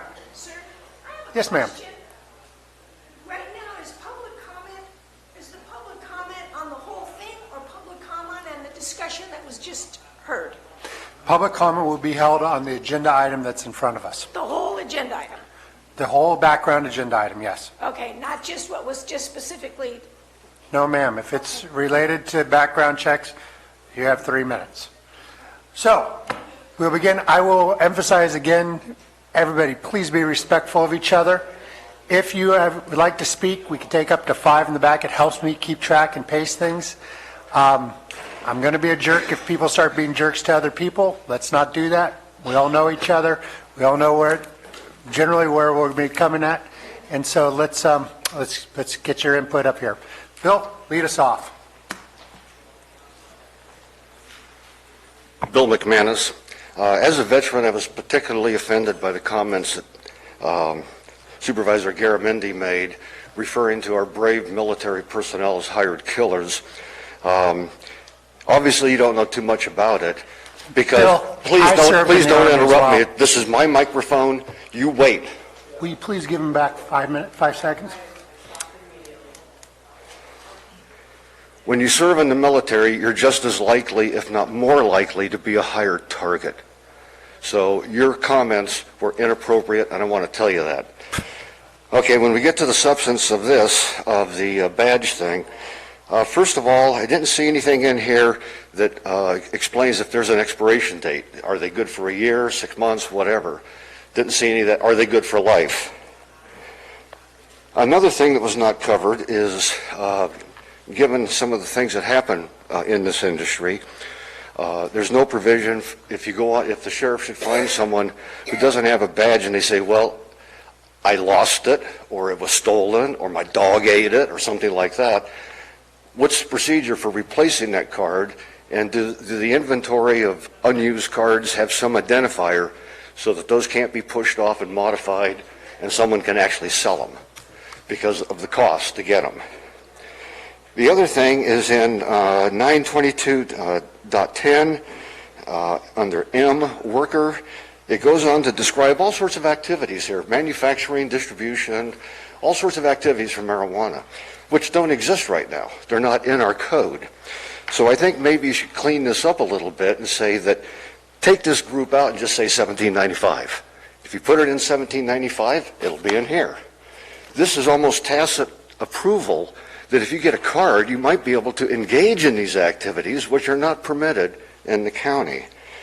The other thing I wanted to mention was my supervisor, Maria Calloway, seems more concerned with criminal rights than with the safety of the citizens in this county. And if the sheriff, who is a trained professional, wants to have certain crimes or a record as part of the process, I think we should defer to him. The rest of it is a political agenda. It's a feel-good thing. Feel-good doesn't work when you're protecting people. That's what the sheriff does. And so if he says that one crime is indicative of a certain type of behavior, he has the experience to make that statement. But just to say, it's our job now to make sure that criminals are re-entered into society through a marijuana program, getting a card, that's kind of insane. But anyway, those are my comments. Thank you. Thank you. Mr. McManus, I'd like to apologize for cutting you off. That was inappropriate on my part. Jennifer Stewart, District 2. I also have a problem with the way Ms. Calloway was going against what the sheriff has decided that is criminal activity. And since I live in an area that I am remote, I'm by myself, I depend on the sheriff to answer 911. If there's people out there that he considers dangerous, I want to know. I want that guy to have a badge. I want everybody who comes on the property to know that those people have been checked out. I don't want to worry about my grandkids on their horses at the fence line with some guy with a gun on the other side. You don't understand how deeply we care about our property and our children and everything about the way I enjoy my property. I'm out there in you. I'm going to be out there with these people. If you guys permit this, I'm equally as endangered as anybody on the road with 10 drunk drivers. It's insanity to try to not let the sheriff do what the sheriff thinks he needs to do. I depend on that guy. You all do. I'm so upset about the thought that the sheriff is presenting a program here to, if marijuana is brought back in, though we have a ban and the peace has finally come back to our county, and now you want to make it where they can grow wherever they want to grow. That's out of step. That's not it. But they're going to have people there. If you don't allow them to go through the background checks as deeply as he wants to go through them, I feel like I am in total jeopardy. And everybody I know that's in the cow business. If you lose a cow across somebody's fence and you take your quad or your horse and you go look for that cow and calf, and you come across some guy with a gun who wants to shoot you because he's protecting some property, that just sends me over the top. This is a rural county. This is what we do here. We have retired people who do not want to think about their neighbors who may be doing something that brings all this calamity to them. There's peace right now. Let the sheriff do what the sheriff wants to do.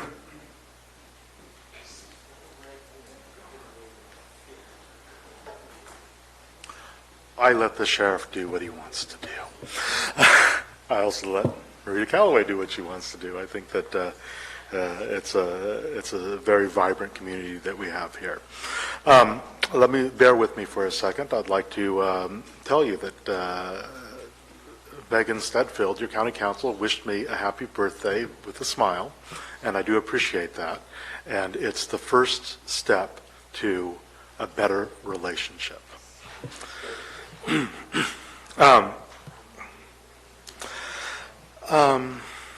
Yeah, I was looking at this, and I had conversations with some of the law enforcement regarding it. I do support most everything in there. As you know, my main concern is for the things you overlook. And one of the things you overlooked was the social, the economic justice aspect of this. In it, you're asking people that are basically migrant laborers, that are transient, when they arrive to this county with very little, to set up their own housing, to find work, and pay close to $300 or more at times to register and do a background check with the county. A lot of those people aren't going to have those resources. And what we want to do is foster compliance. And I would say that a good solution for this would be to put it on the growers, not the labor. Pretty much that's, I think, all I have to say. I haven't really gone over this. At this point, it's not my place to interfere with you guys too much when it comes to marijuana. There may be a time when I do interact more, but I have things to do and things to take care of and things that are very important to me. So, with that, I will stick around for the meeting because I enjoy hearing what some of you have to say. Thank you.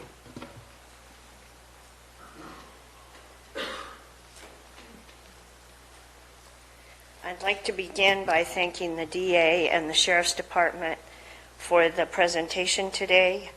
I'd also like to direct my comment to Garamendi and Callaway, and specifically. You're very concerned about being 18 and working in comparison to 21. But let's go back to reality. And where is my reality? It's with the children. I know that the presentation is always about medicine and helping, but my granddaughter and other children in middle school are vaping. When we started this 5 years ago, we did not have vaping. They couldn't really hide it. Now they can. And again, this is the future. This is not just now. This is the future. What is your legacy going to be on holding this ban? Thank you.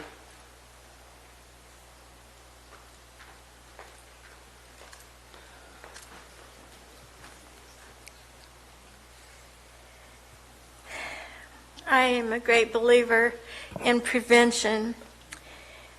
Marijuana, like many drugs, takes away inhibitions. That's where you get these mass shootings. Our health system is in shambles because people do not take care of themselves. They do not prevent themselves from getting ill. People who use marijuana can still walk and talk, but something in their brain that gives them empathy with their fellow man may have been damaged. My friends' 5 grandchildren were terrorized and 2 of them murdered by a madman wielding a pitchfork, whose drug tests showed that the only illegal drug in his system was marijuana. Migrant workers are human beings too, and so are their underage children. They deserve to have their brains protected and not abused by the greed of employers or tempting parents at the expense to their children's health and welfare. The brain is not fully developed until age 25. Thank you. Next speaker.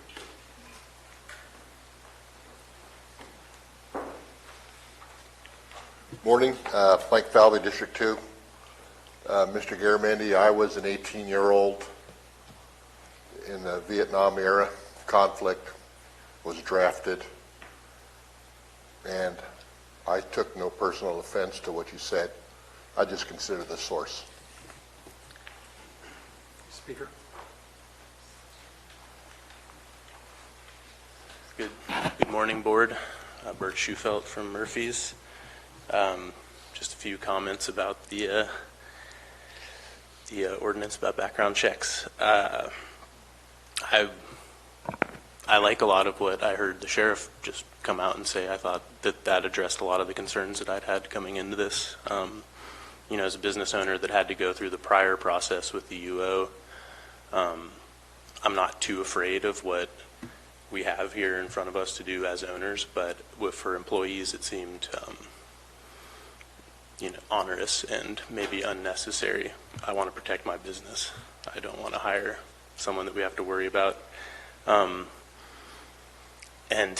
I have cows next to my garden, so I'm not too worried about I wouldn't worry if I was in the cattle business, but I have a few suggestions that I would still like to add, and one is that, and most of them have already been said, I like the idea of thinking that once we've done our time, we did a crime apparently, and then we've done our time, 5 years has elapsed, that is when the state, and I would like to think people are rehabilitated, and it seems like a reasonable timeline to shorten it down, especially if we're talking about employees. But now I'm confused because I'm wondering, where are we to perform a live scan for our employee,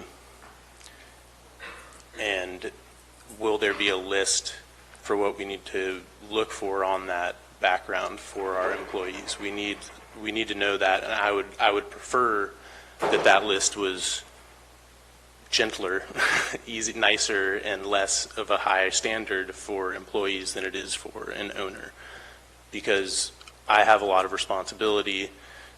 I'm indemnifying the county to all the risks they're taking from me if I have a business here, so I'm not that risky, but the employees are just there working for me. And I would also suggest that we take misdemeanors off the table for owners as well as employees.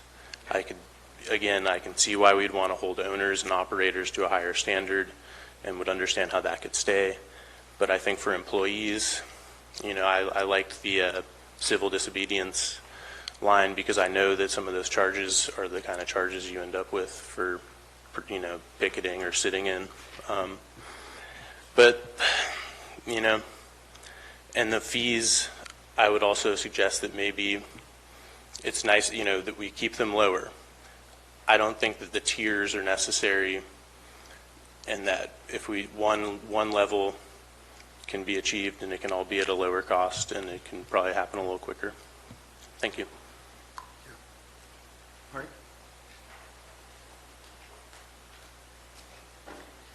Marty Crane. So I keep listening over the years to what everyone has to say, and invariably I hear comments about the children, and as if to say that growers, people don't care about the children. Other people don't care about the children. Can we just agree that we all care about the children, and that a lot of the things that happen where our children maybe brush up against the law, a lot of that is what's out in the community, because parenting takes a village, but it takes parenting. You have to be front and center with your kids. Just like when we had to deal with alcohol many years ago. How do we protect our children from alcohol?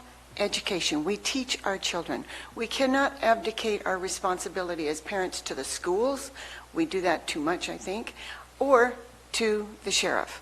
Or to anyone else. We have to be the parent. So please, everybody, just be the parent. Stay engaged with your kids and teach them what they need to know. Alcohol, yes, their brains are not fully developed until they're 24 or 25, but that's a parenting issue. You know, teach them about this. If they have all the good information, they will make good decisions, generally, I think. They want to be wonderful. Every child wants to be successful and be great, but they can't do it unless we teach them. And then there's other things, like how do we teach them about their own bodies, how to protect their own bodies, you know, their private space, their personal space. It's through parental education. So please, I don't want to hear anybody insinuating that I don't care about the kids.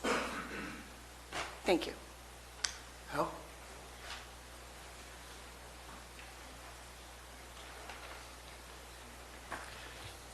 No, I'm supposed to be polite, I understand. And it's even comments that might offend Rita. At your own risk, Al. The first question that the taxpayers probably want to know, is there a need for this? Okay, we've gone through an ordinance before, and I understand the ordinance was pretty successful. There was little or no crime, and there was no violations of nature or the environment. Okay, during that process, we probably learned something. Did we need to have badges for all the people that worked during that time? Probably the answer is no. Okay. Do people that go to jail for a crime and then they get out of jail, they're supposed to be rehabbed, do those people have less rights than other people do to life, liberty, and property? We're suggesting here that they do not have those rights. If we do pass this, we should have a 5-year sunset. What a sunset clause means is that it'll expire in 5 years unless there's a need to continue it. If during the 5 years we find that we really didn't need it, it was a lot of expense, a lot of problems with it, then the 5-year sunset clause would be a blessing. We're going through an industry that's moving from a black market to a normal market. A normal market requires the responsibility for the business owner and to screen his employees, not just for crimes they might commit, but for showing up on time, honesty, ability to follow instructions. There's so many things that an employer needs to screen the employees for. It just doesn't, it rings hollow if we're talking about just screening for a background, a crime background. Are we creating an invitation for corruption due to arbitrary decisions? If I'm a badge holder, am I kind of suppressed in what I want to say because there's a possibility I could lose that badge? The sheriff had some good ideas about shifting responsibility from the background checks to the business owner. That really is a good idea. So, the most important thing, 5-year sunset. Thank you. Montgomery? Alice Montgomery, District 3. I support the sheriff and the DA. I just talked to the sheriff. They've spent countless hours developing this, and I have to say I'm a little concerned about our own supervisor trying to dumb it down. I don't think that's appropriate. I think you hire professionals to do a really good job. They're, in the ranks, they're doing this stuff, and I think it's very important to support them. And I think that would represent our district in a more effective way. I also believe that the background checks are very, very important. I personally have done a lot of walking around in these different areas, and have I come upon armed people? I have. So it's not a lot of fun, and I think this would be a very beneficial thing. I do support the ban because I think that it environmentally, financially, we've taken a bath. So, That's all I have to say. Thank you very much.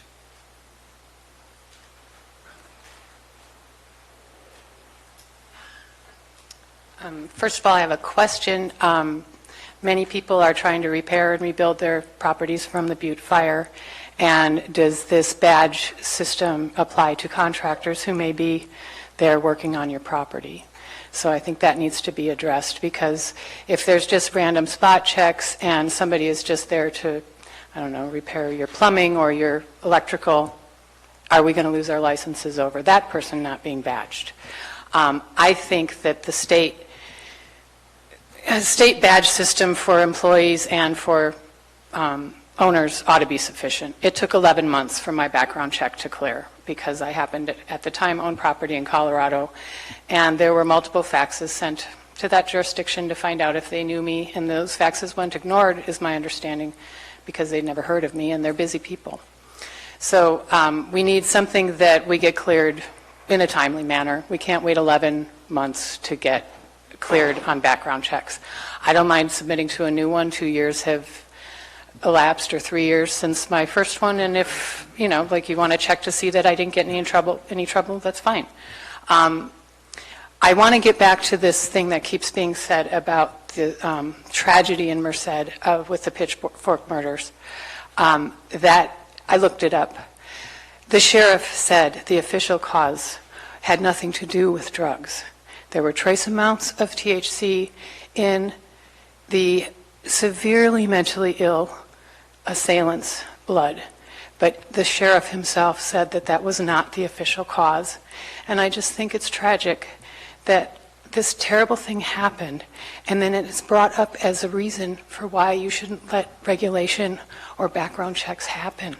We should not exploit tragedies for personal gain or political gain. Thank you.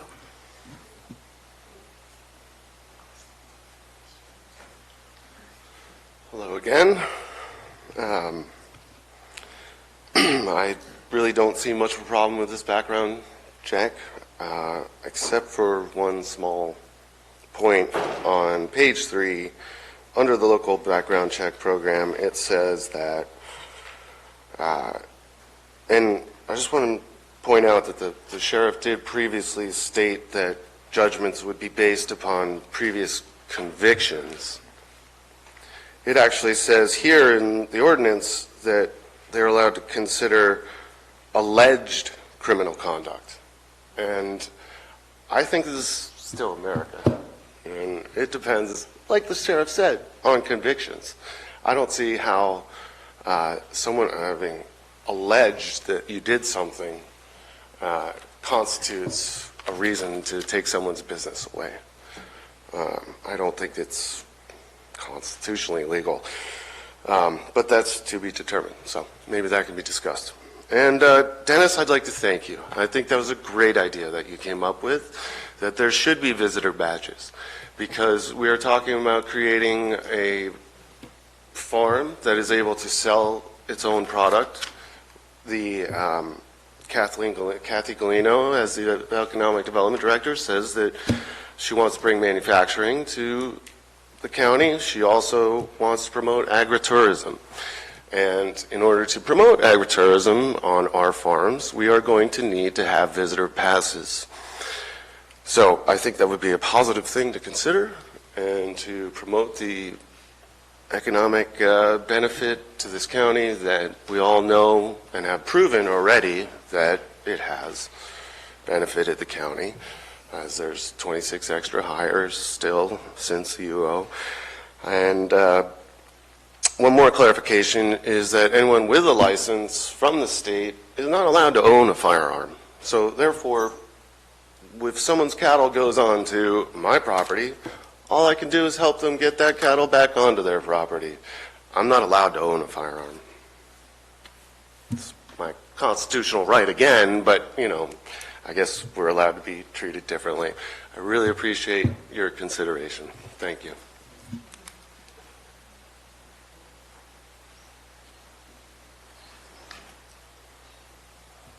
Hi, Dina Morris. I'd like to start out by saying how wonderful my neighborhood has been for the last couple of years since we've had the ban Prior to that, my life was hell. None of my family would come and visit. But for the last couple of years, I've had family almost nearly every weekend, and it's been wonderful. And I never thought that I would say this, but I will never take for granted my family coming to visit me. I used to take it for granted. I'll never do that again. Having said that, I also want to say that the board didn't listen to law enforcement and all the other departments when they said there should be a 25 permit limit. They discussed how the urgency ordinance was a disaster. And now you're talking about allowing 190. Well, it's interesting that San Joaquin County only allows for 20 permits, indoor only, and they have a population of 745,000 people. Yet our county, who has a population of roughly 48,000 people, is talking about allowing 190 permits, indoor, outdoor, whatever your pleasure. Well, I keep hearing the state allows all this stuff. The state only does this. The state only does that. Well, the state doesn't care about our county. They don't have an investment here, and they don't care about the citizens. They're not going to come in and help this county. If you create a mess, they're not coming in to help us. It's on us. It's on you guys to make sure that if you're going to proceed with this, rather than keep the ban, that you have a well-written ordinance to protect your citizens, one that can be enforced, because the growers are counting on poorly written ordinances and poorly enforceable ordinances. So when our law enforcement comes in here and tells you this is what they need to keep us safe, you better at least listen this time. Thank you.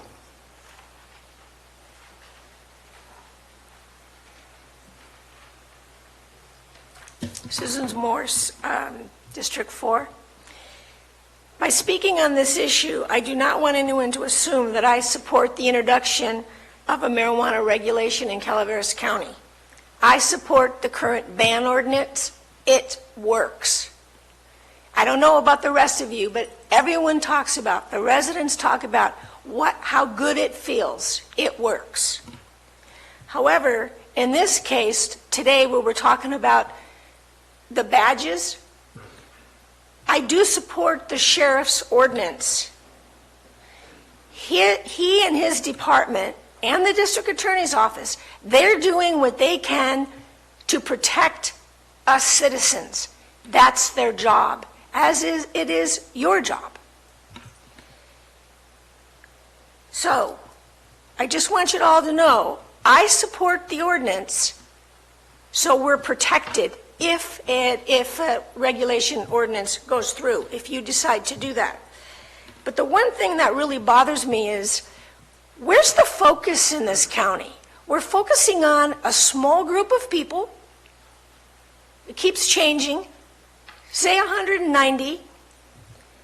But what about the 48,000 people, the other ones that live here? We must focus on them also. You talk about harm.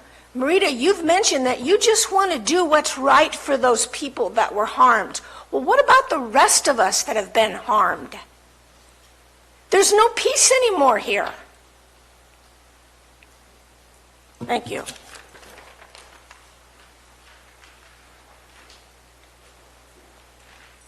Good morning, Board. Justin Buller.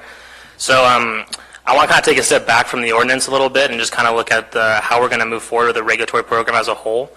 It seems that the process of drafting this... If you could keep it towards the ordinance. Oh, that is. So it seems like the process of drafting this ordinance has already gone through. I would imagine there's a first draft and then a final draft, and then now the sheriff comes with great suggestions for revisions.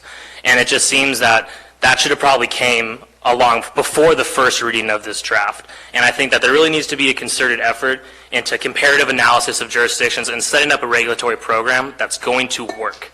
Because this ordinance seems like it was drafted from scratch, where we could have easily piggybacked on a lot of other things, give the board different options, comparative analysis of counties that are doing it. but we didn't. So that being said, I think there's a real need to develop a regulatory program that's going to allow these businesses to not only stay compliant, but actually be successful, and to keep this county safe. The sheriff already touched on like one of my first points for revision. I sent you all an email with 6 points basically laying out problems that I see in this ordinance. The first was you need to put the burden onto the business, because you don't want just random people coming to apply for a badge and they don't have a job. You want that specific badge to be tied to a business that employee is going to be working for, because then it's going to be easier for the county to collect that fee from the business. They already have infrastructure in place. They're not going to have to deal with the counting hassles of maybe a bad check, this, that, or the other thing, or if it's escalated to where they need further background checks and then the sheriff engages in that and then they don't have enough money to pay for it. If we have it tied to the business, then you'll be able to actually enforce against it. And then also, these badges need to have, there needs to be some language that says that these badges are going to be the property of the business, because they're the ones who have the vested interest in making sure that the employees are wearing them, that they have them, because I don't want to have a business owner be like, oh, well, my employee just keeps leaving his badge at home. There needs to be language that requires these businesses to have a secure procedure for keeping all the badges on site. Additionally, there's nothing in the regulations that say that these people have to wear their badges when they're transporting or they're doing other things within the county. It only talks about the premises, but we know that you're allowing self-distribution, not distribution, which I hope you will. But there has to be some language that says they can only leave and wear the badge when on official duty purposes, because I've seen enforcement where you're only allowed to have an ounce of cannabis on you legally, but if you have this badge, you can show it to a law enforcement officer and they might think, oh, you're doing a legitimate cannabis-related purpose, so you can have those 8 pounds in your back. We really want to have language in place that makes it so that these badges are part of the cannabis business, and that we can start creating a regulatory program that will make it easy for code enforcement to manage and regulate these businesses, because the state is not going to do it. I know from working in the local municipality, it's going to be falling on you guys, and you have to have a program set up. Thank you very much. Thank you. Next speaker, Tom. Real quick comment that listening to him occurred to me that I find problematic is the notion that each employer has to do their own background check on each employee, and I don't really understand or know about the state laws to speak to it legally, but the problem I see is, as people who know about agriculture know, there's a lot of short-term, high-turnover work. So a person might work for one farm for a week or 2 weeks as, say, a trimmer, and then that employer would have to first do a background check on that employee, and then they couldn't move to my neighbor's farm and work for them for a week or 2 weeks without them doing a whole new background check on them, if I'm understanding things right here. And I think that really hamstrings the industry, the workers, the farmers, everybody involved in the process, and that's my comment on that. Thanks.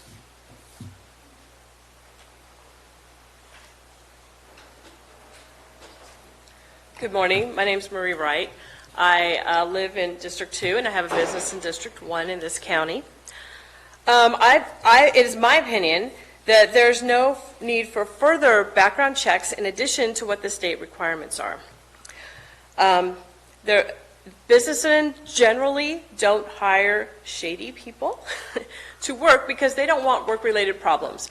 I don't think that anyone here knows that I used to work in employment law or labor law, and I know how much trouble it is when you hire someone who creates problems. Trying to fire the person or deal with any sort of workplace harassment issue is costly and doesn't do anything to move your business forward. You're wasting time and money trying to reverse that problem. I don't think that the employers in any industry would want to hire anyone that they didn't feel comfortable with. And if an employer still wants to have a background check, the employer should be able to choose what kind of background check there is. As our sheriff brought up, most industries, the employers are responsible for the employers' and employees' behavior. That's that is generally true. Of course, everything, it depends. But unlike most businesses, they would require the marijuana industry or the cannabis industry to do extensive background checks when other businesses aren't required and often don't find it necessary to do background checks. I myself have a license that requires a LifeScan background check periodically. However, my employees are not required to have that. They simply work for me. It was also mentioned that if the federal government decides to make cannabis allowed under federal law, maybe background checks shouldn't be required. I'd appreciate it if that was written into the ordinance rather than merely talked about. The procedure to do background checks is expensive, and additional background checks would make it even more expensive.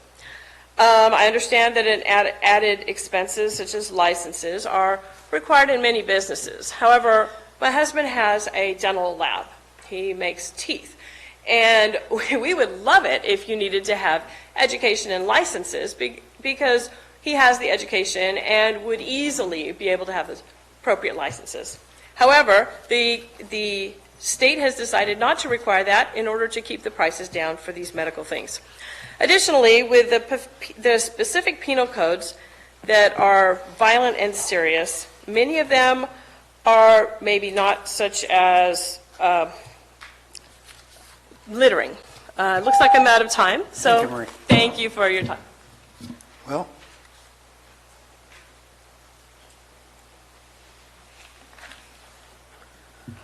Will Moore from Rancho Calaveras. In any way, I'm looking at this idea of the growers owning the permits for the workers. You know, I'm thinking about a beautician, a licensed beautician who works in a shop where the shop owns her license, and she's pretty much a prisoner there, can't go get another job because she doesn't have a license. I don't think it's a very good idea to require these workers to have licenses, be licensed, and then issue that license to the owner of the business, rather than to the person you're requiring have a license. Anyhow, thank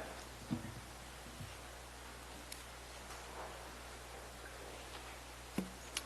I guess that wraps up public comments. Seeing no further, we will bring it back to the board. Under Sheriff Macedo, you have some things you'd like to say? Did you want me to address or answer questions that were asked? Sure.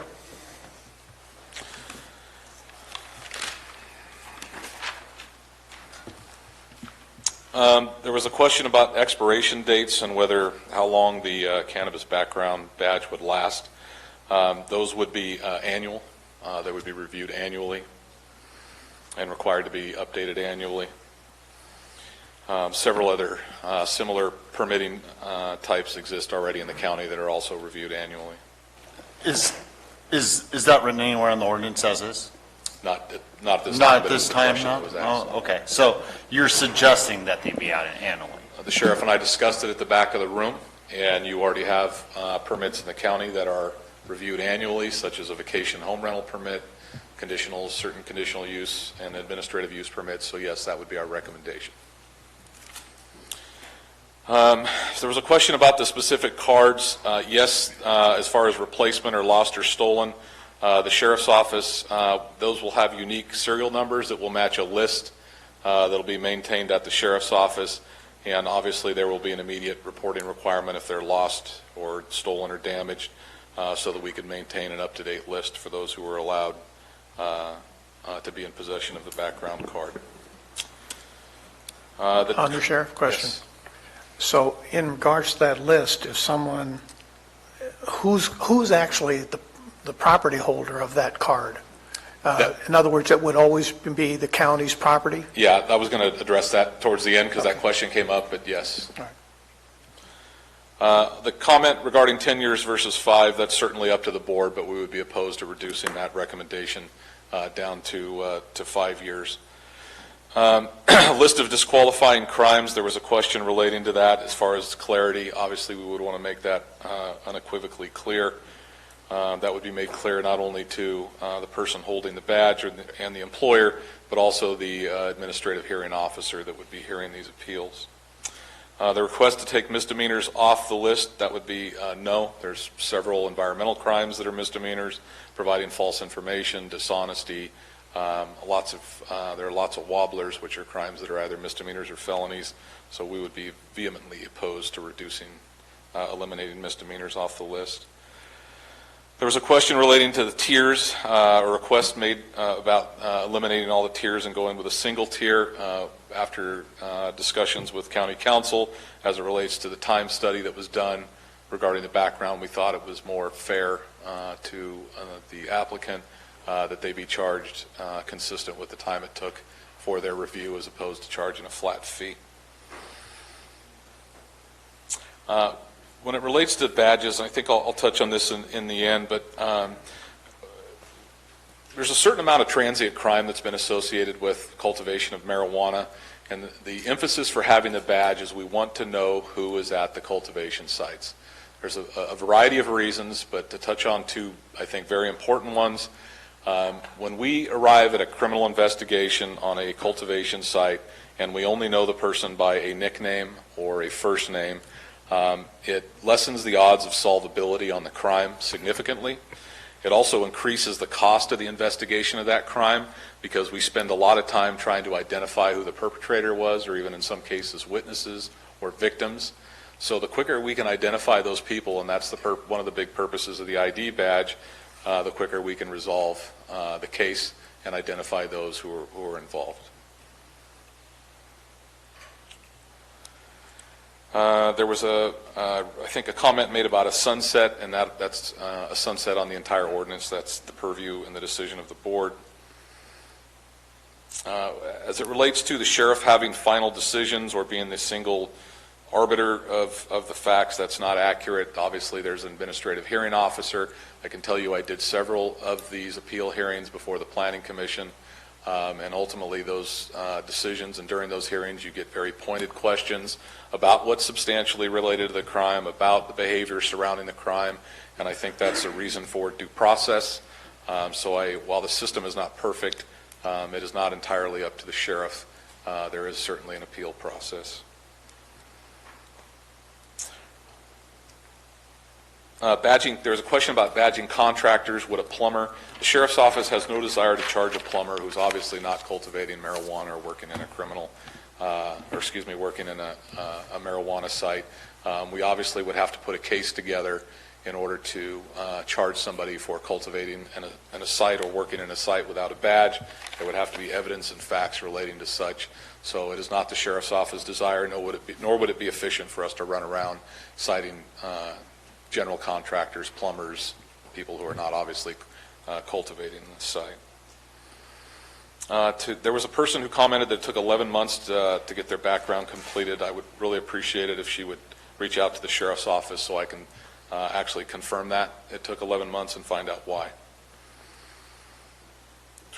There was a concern about convictions only.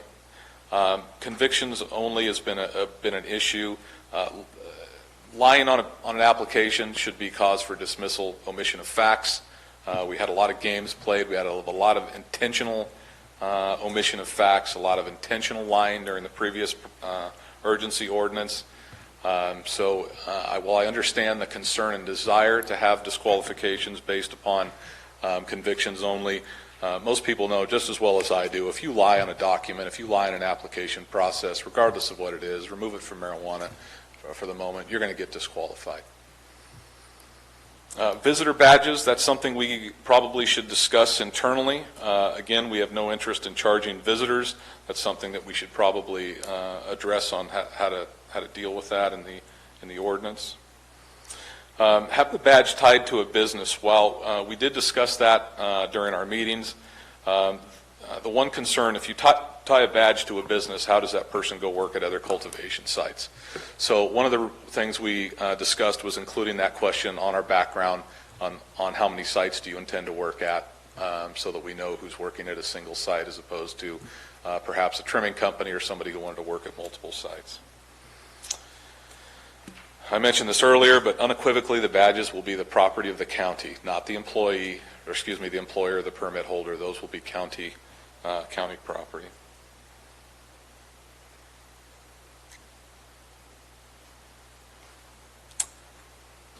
That addresses, I believe, all the questions that came up.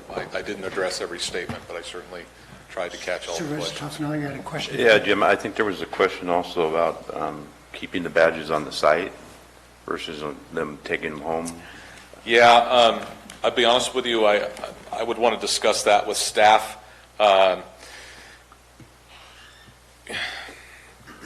don't think that's, in the big scheme of things, I don't think that's a huge issue. What we're interested in is making sure that the right people are out on the site working and that they've been background and that we can identify them and that the employer or the potential victim or witness to a crime knows who that person is. This is a lot more about safety than it is about semantics. And so what I can tell you is that decision will be made with the public safety in mind, including everybody on the grow site and the employer. Mike. Yeah, I got another question. It goes back to some of the comments that you were answering the questions. Say I'm a grower and I've been issued a badge and I'm okay to have a permit, and I start growing, and then I get arrested and charged with something that's on the list here, one of the codes. How would you know, or how would code know, how would anybody know that I was arrested? One. Two, is it suspended? Is it growing suspended on that farm until the court system is done and he's either convicted, I'm either convicted or not convicted? What's the process that you envision happening there if that does happen for some reason? I think those are both good questions, and I'm going to answer them separately. I'm going to answer the first one first. There are two mechanisms, or two ways to determine whether somebody has been arrested who is a badge holder. You can set up an automatic notification that a certain entity gets notified that a person under, and it would be that custodian of records again that I mentioned earlier, would be notified that an employee has been arrested. Okay, and that system is already in place as it deals with licensed child care, and the county has a similar system, I think, in place for its employees. So you can set up a system where they're notified. On the other half, that's why we requested the annual review, that the person updated annually, because by nature sometimes people do get picked up for certain things, and it may not be a disqualifiable offense. We may have to wait for the report. We may have to wait for adjudication. Ultimately, I think the board's going to make that decision on, to answer the second part of your question, on whether somebody gets suspended or they're immediately disqualified. You do have to have due process to a certain extent, and county council would probably, and the DA's office would be the ones to explain, someone's due process rather than an immediate suspension. Ultimately, that would be up to the board. I do think, though, that there needs to be some flexibility in there, because if there's some, grievous acts or egregious acts, you would not want to reissue a badge to somebody, to go right back to work at a location should they bail out on committing a murder inside the grow. So I would caution us to just kind of, not allow some flexibility in determining or making that decision. And that, just one other question here on that subject. If I'm the owner of the property or the owner of the grow, whether I'm renting it or I own the property, whatever, and I have the badge, but I live in Colorado, and you want to go annually, and say I commit a crime, say I was in Colorado, it was my birthday, I went out drinking with people, and I drove home, got arrested drunk, I ran over somebody or whatever, it was an accident. How is that annually? Are you going to be checking each one of those badges and where the person claims to live for the checking to see if they've done any crime? So again, we can set up a system where we're automatically notified if somebody's arrested, or we can set up a system where we can be notified if somebody's arrested only for certain crimes. And because there's a difference there, especially if it's not a disqualifying crime. This is a little bit of new territory because it's tied to marijuana. But and that's, again, why we would want to do the annual, so we could see, because just because somebody gets arrested that has a badge doesn't mean they're all of a sudden going to be disqualified. It would have to be, again, related to the disqualifying factors in the ordinance. So you're saying you can set that annual checkup on a national basis, not just state basis? No, there's a difference there. So Yeah, I'm there's saying a if I difference lived in Colorado, how would you know if I'm the one that has the badge? We would potentially have to go seek out and run you through Colorado.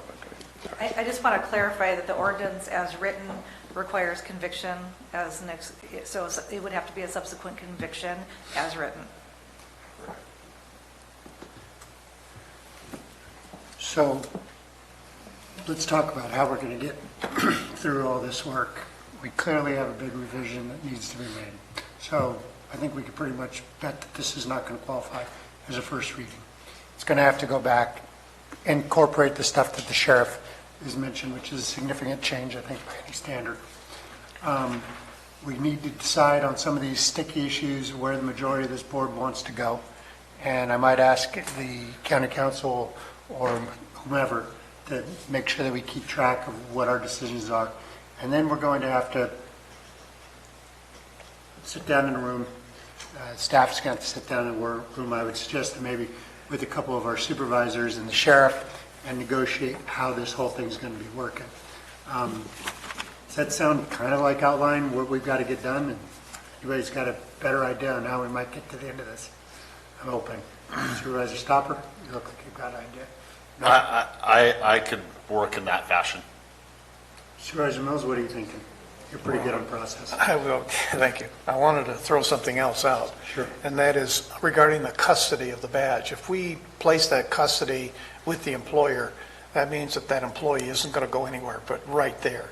If we did the same thing we do with the county, and that the custody of that badge, I don't care who does the background check, where the expense of it is involved, it becomes the custody of that individual who is the holder of that background check card.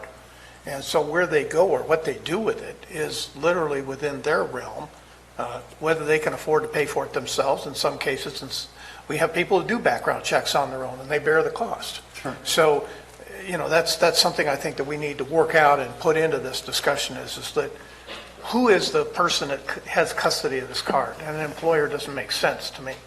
So I would like to have that included. I in the agree with you, discussion. Supervisor Mills, and it gives one employees to have the right to go to a different job and not be held hostage by an employer who won't give them back their card. Well, considering my process background, I would be more than willing to, and my stand on this issue, more than willing to be a participant in how we play this out. Thank you. So, what do you think? You guys want to sort of put together a team from this board to work with the staff and work with the sheriff to sort through the next version of this? Or do we want to start pounding through the questions we all might have, which could quickly get us into weeds over our head? Or Supervisor Callaway, your lights on? Yes, because we haven't talked about the fee, and I'd like to talk about the fee that's part of this equation. Okay. Does that work for everybody? Let's go. It's sort of been alluded to and not. I think Mr. Stearns did an excellent job on his analysis, and if we needed any financial analysis, maybe he'd like to run for auditor, but he really did a good job. But I do have a concern about the price of the fee, and I just wanted to throw out where I think it should go. I had no problem on the live scan, the FBI fee, the DOJ fee, the card printing and issuing fee. I mean, considering the industry's paying $10,000 for the equipment, that I'm assuming will come out of the $2285. The background review, we have 3 now background reviews. We have the background review, we have the lieutenant review, we have the undersheriff review. I would think that we only need one review. We are talking about something very specific. So for the Tier 1,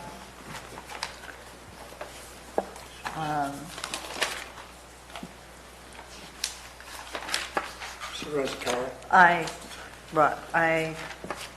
came up with $146.98.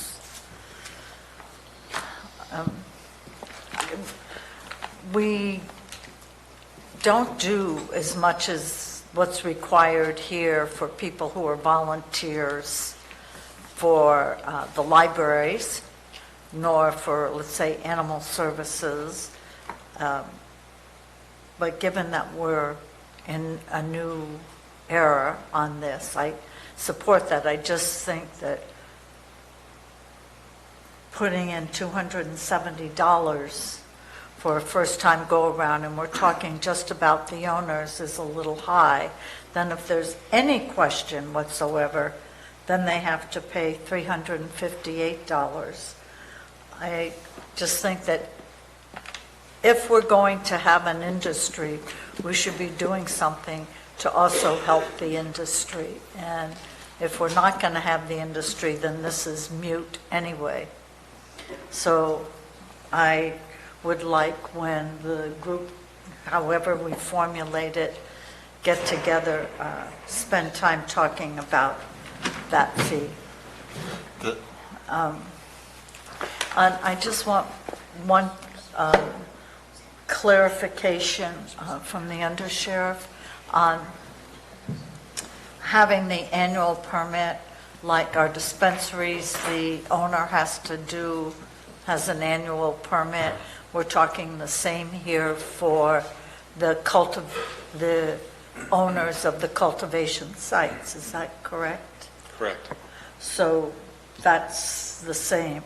So would we be saying for the employees who will be taken off of this and under the responsibility of the owner will then have to have an update for each of their employees?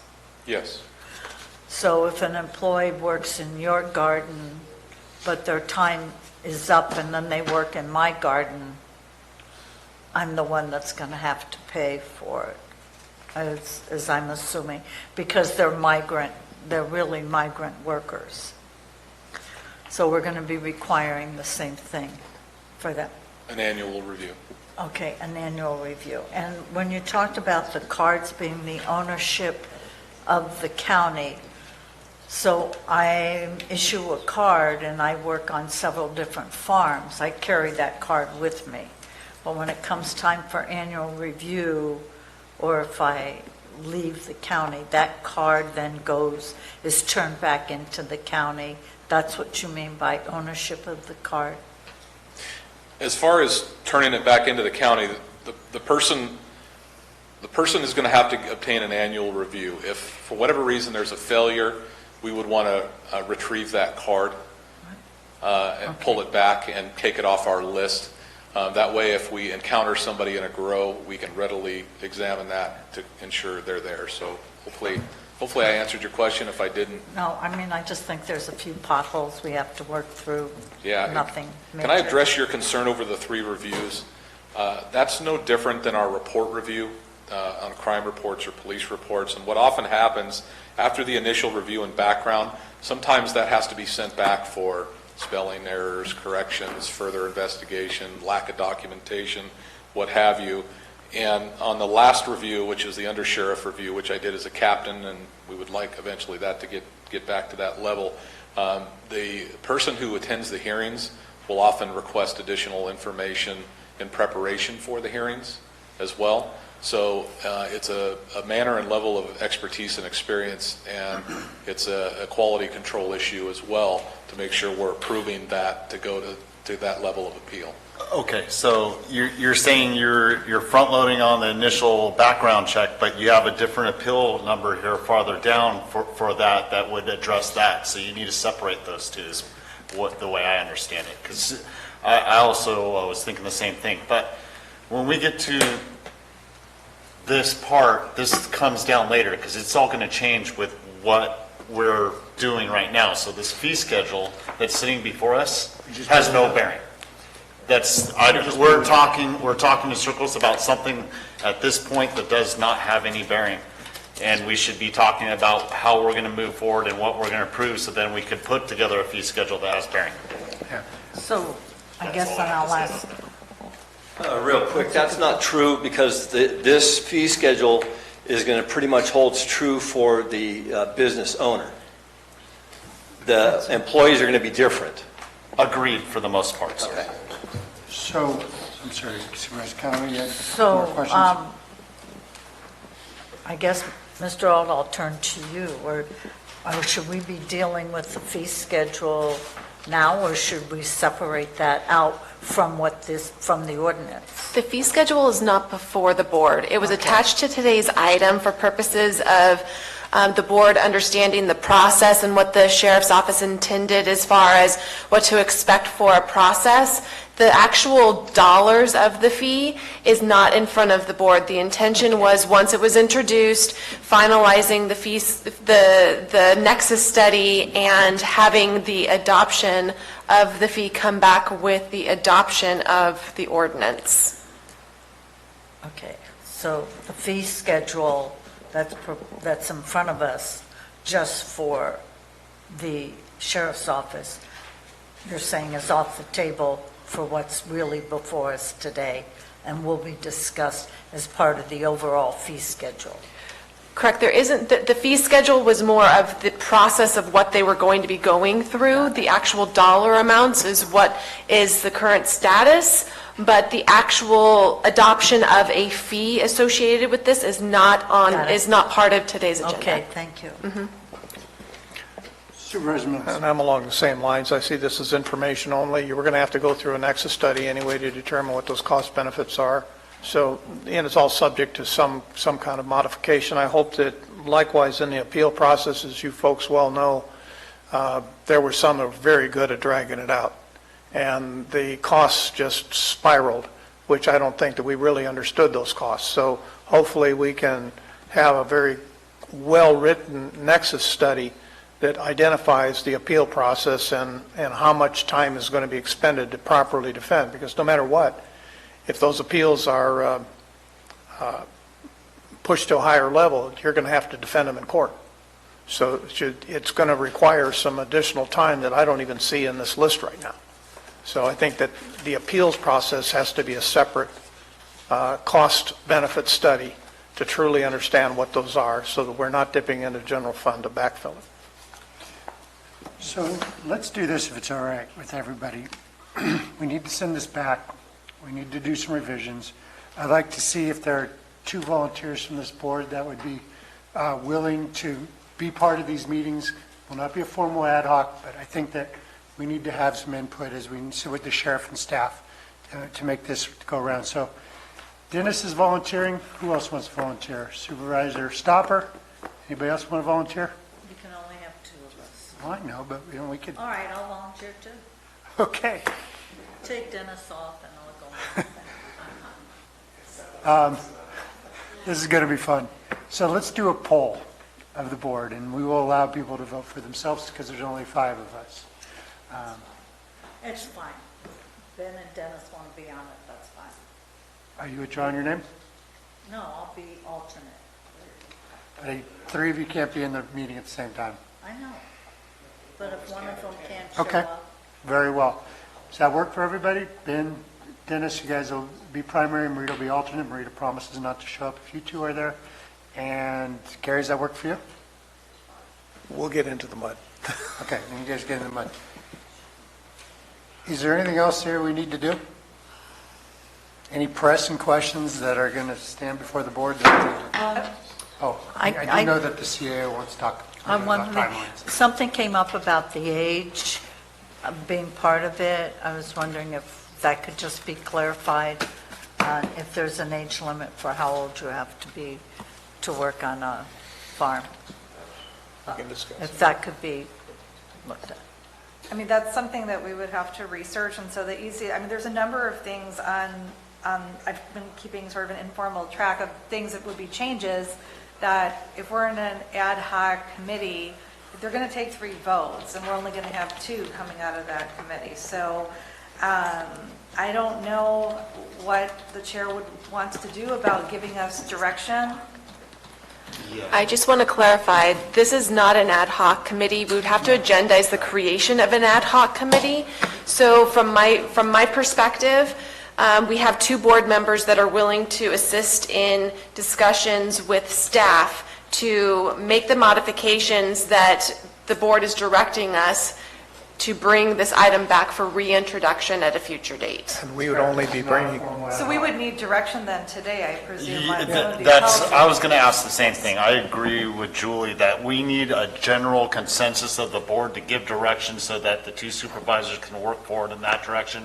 That way, if Dennis and I disagree, we don't start stubbing the toes of the committee and getting the work done. Let's go through this in a workmanlike way. What are the specific questions that you need answered? So one of the changes is, do we have 3 votes to take the employees out of the background check process? That was one. Let's go one at a time. Okay. Is your consensus to take the employees out of the background process? Aye. Yeah, Rick suggested it, so yes. Rick suggested it. Yes. Okay. 5-0. And then, can they work on the site? Is there going to be a buffer time where the employees can work on the site after, while they're waiting for the badging? That was discussed, and so we would need to know what the buffer time would be. Let's start with the general concept, and then we'll see whether we want to deal with go in the weeds on this one. Is there anybody opposed to a brief timeline between starting work and getting your badge to move forward? I guess it's a question. I'm okay with it, but I think it needs to be discussed and how it's going to be dealt with and brought back to us, because during that process, they may be not disclosing their full background, and that's what the background check is for. If they have a criminal activity on it, they may be disqualified. So I think it needs to be discussed and brought back to us. So I'm in favor of that. Conceptually, yeah. I was going to say the same thing as Mr. Kaufman. Yeah, or we got the conception that we're open to that type thing, how we do the details. Work with the sheriff to see We'll what work with works the for sheriff, him. bring back recommendations to the board as to how that would work, and then the board can discuss it as a full body. Sheriff? You got to remember that it's going to fall back upon the employer to make sure that their people are cleared.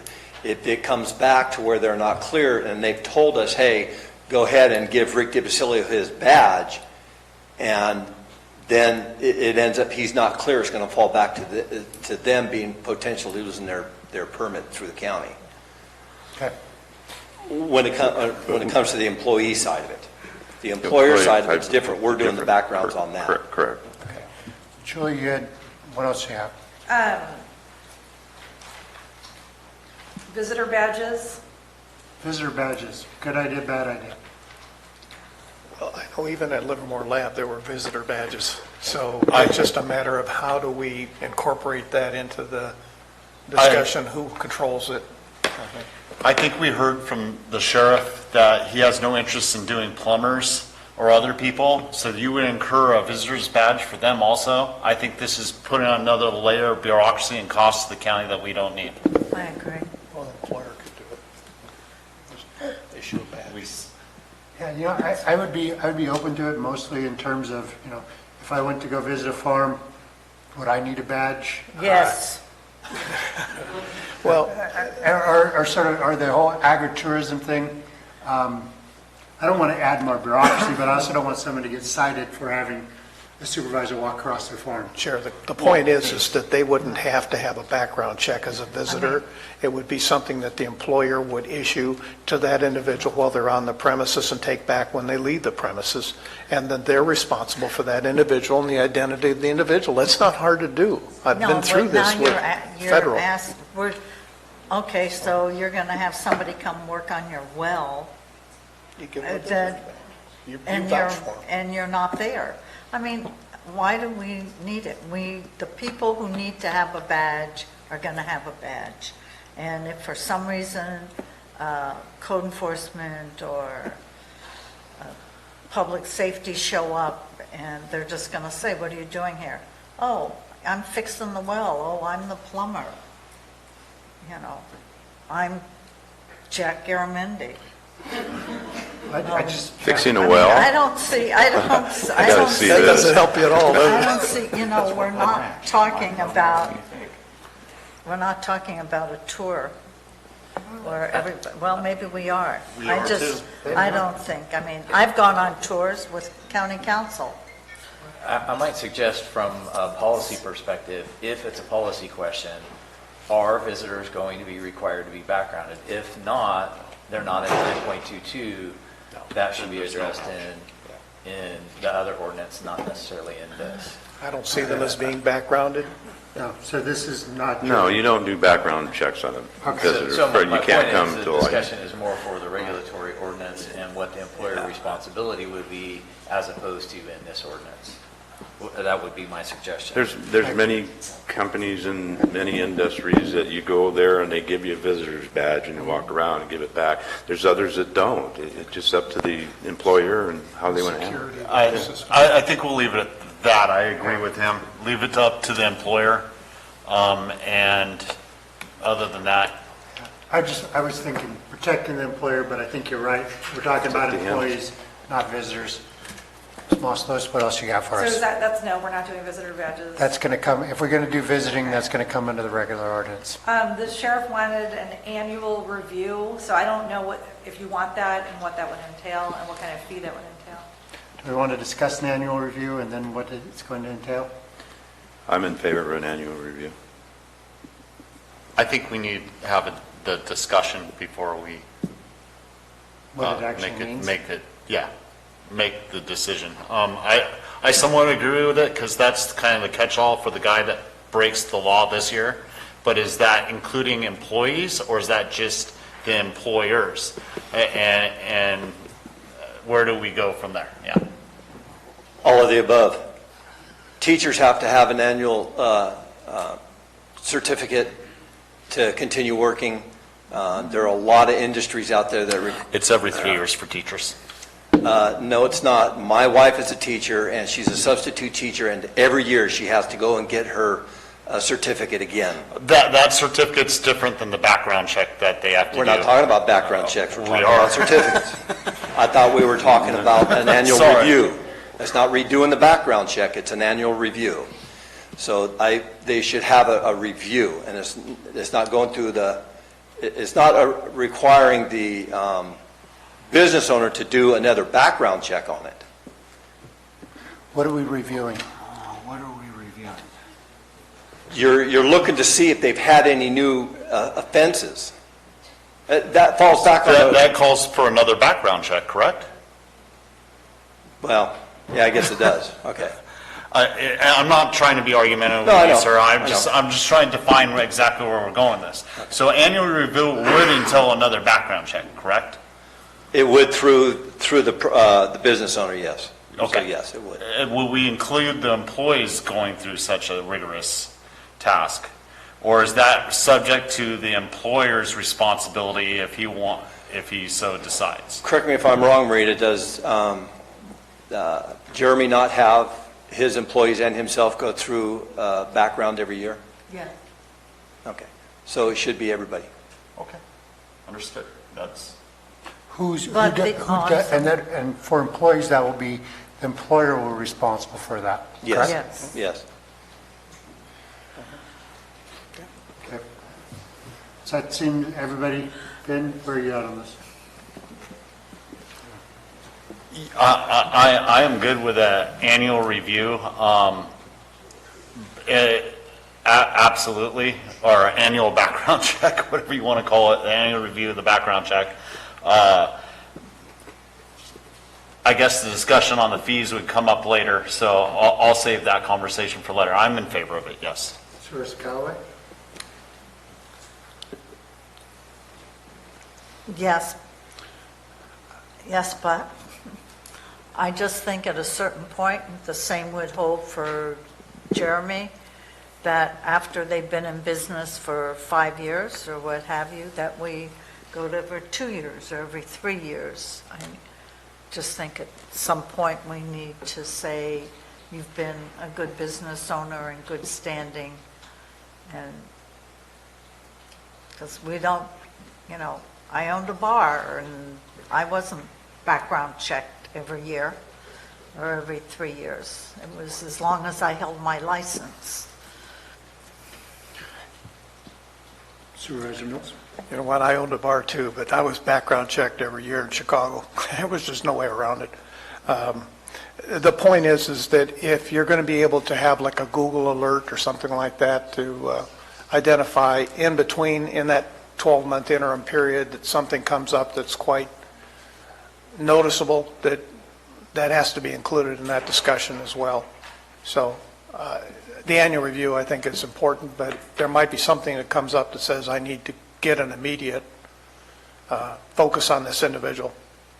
And hopefully you'll include that in the discussion as well. So in general terms, yes. Annual review, Right, yes. and then the next question is, I guess we'll save the best for last. As written, the ordinance requires a conviction before we take something away. And so here, the question now has come up, are we going to take away a badge based on a subsequent arrest? Supervisor Toffenelli? Yeah, and that's what I was asking Captain Macedo or Under Sheriff Macedo about. And my thoughts on it, not necessarily without a conviction, taking it and revoking it from them, but maybe suspending it until the outcome is final. And if it's favorable, they're not convicted, then they retain their badge. If not, then we take it back. Supervisor Stopper? Or Supervisor Mills, your lights? No, I would agree with suspension rather than outright revocation for serious crimes. And I think it'd be up to the sheriff to determine, and the DA, determine what those are and to what level they need to be dealt with. Supervisor Stopper? Innocent until proven guilty. Supervisor Callaway? I'm mixed on this. I believe in a conviction unless there's certain circumstances that would require action.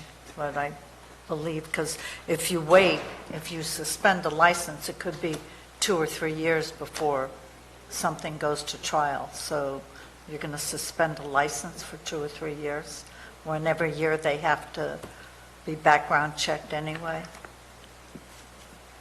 Conviction. I weigh in on conviction as well. I'm going to have to side with due process. So, is that it, Counselor? That's all I have. I don't know if Mr. Turner, Mr. Mr. Turner, you have anything else we need to answer to help guide you guys? No, I think that covered it. And General Counsel?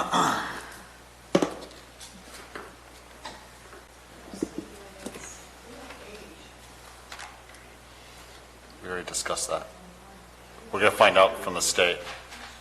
Okay, so seeing nothing else. Yes, sir.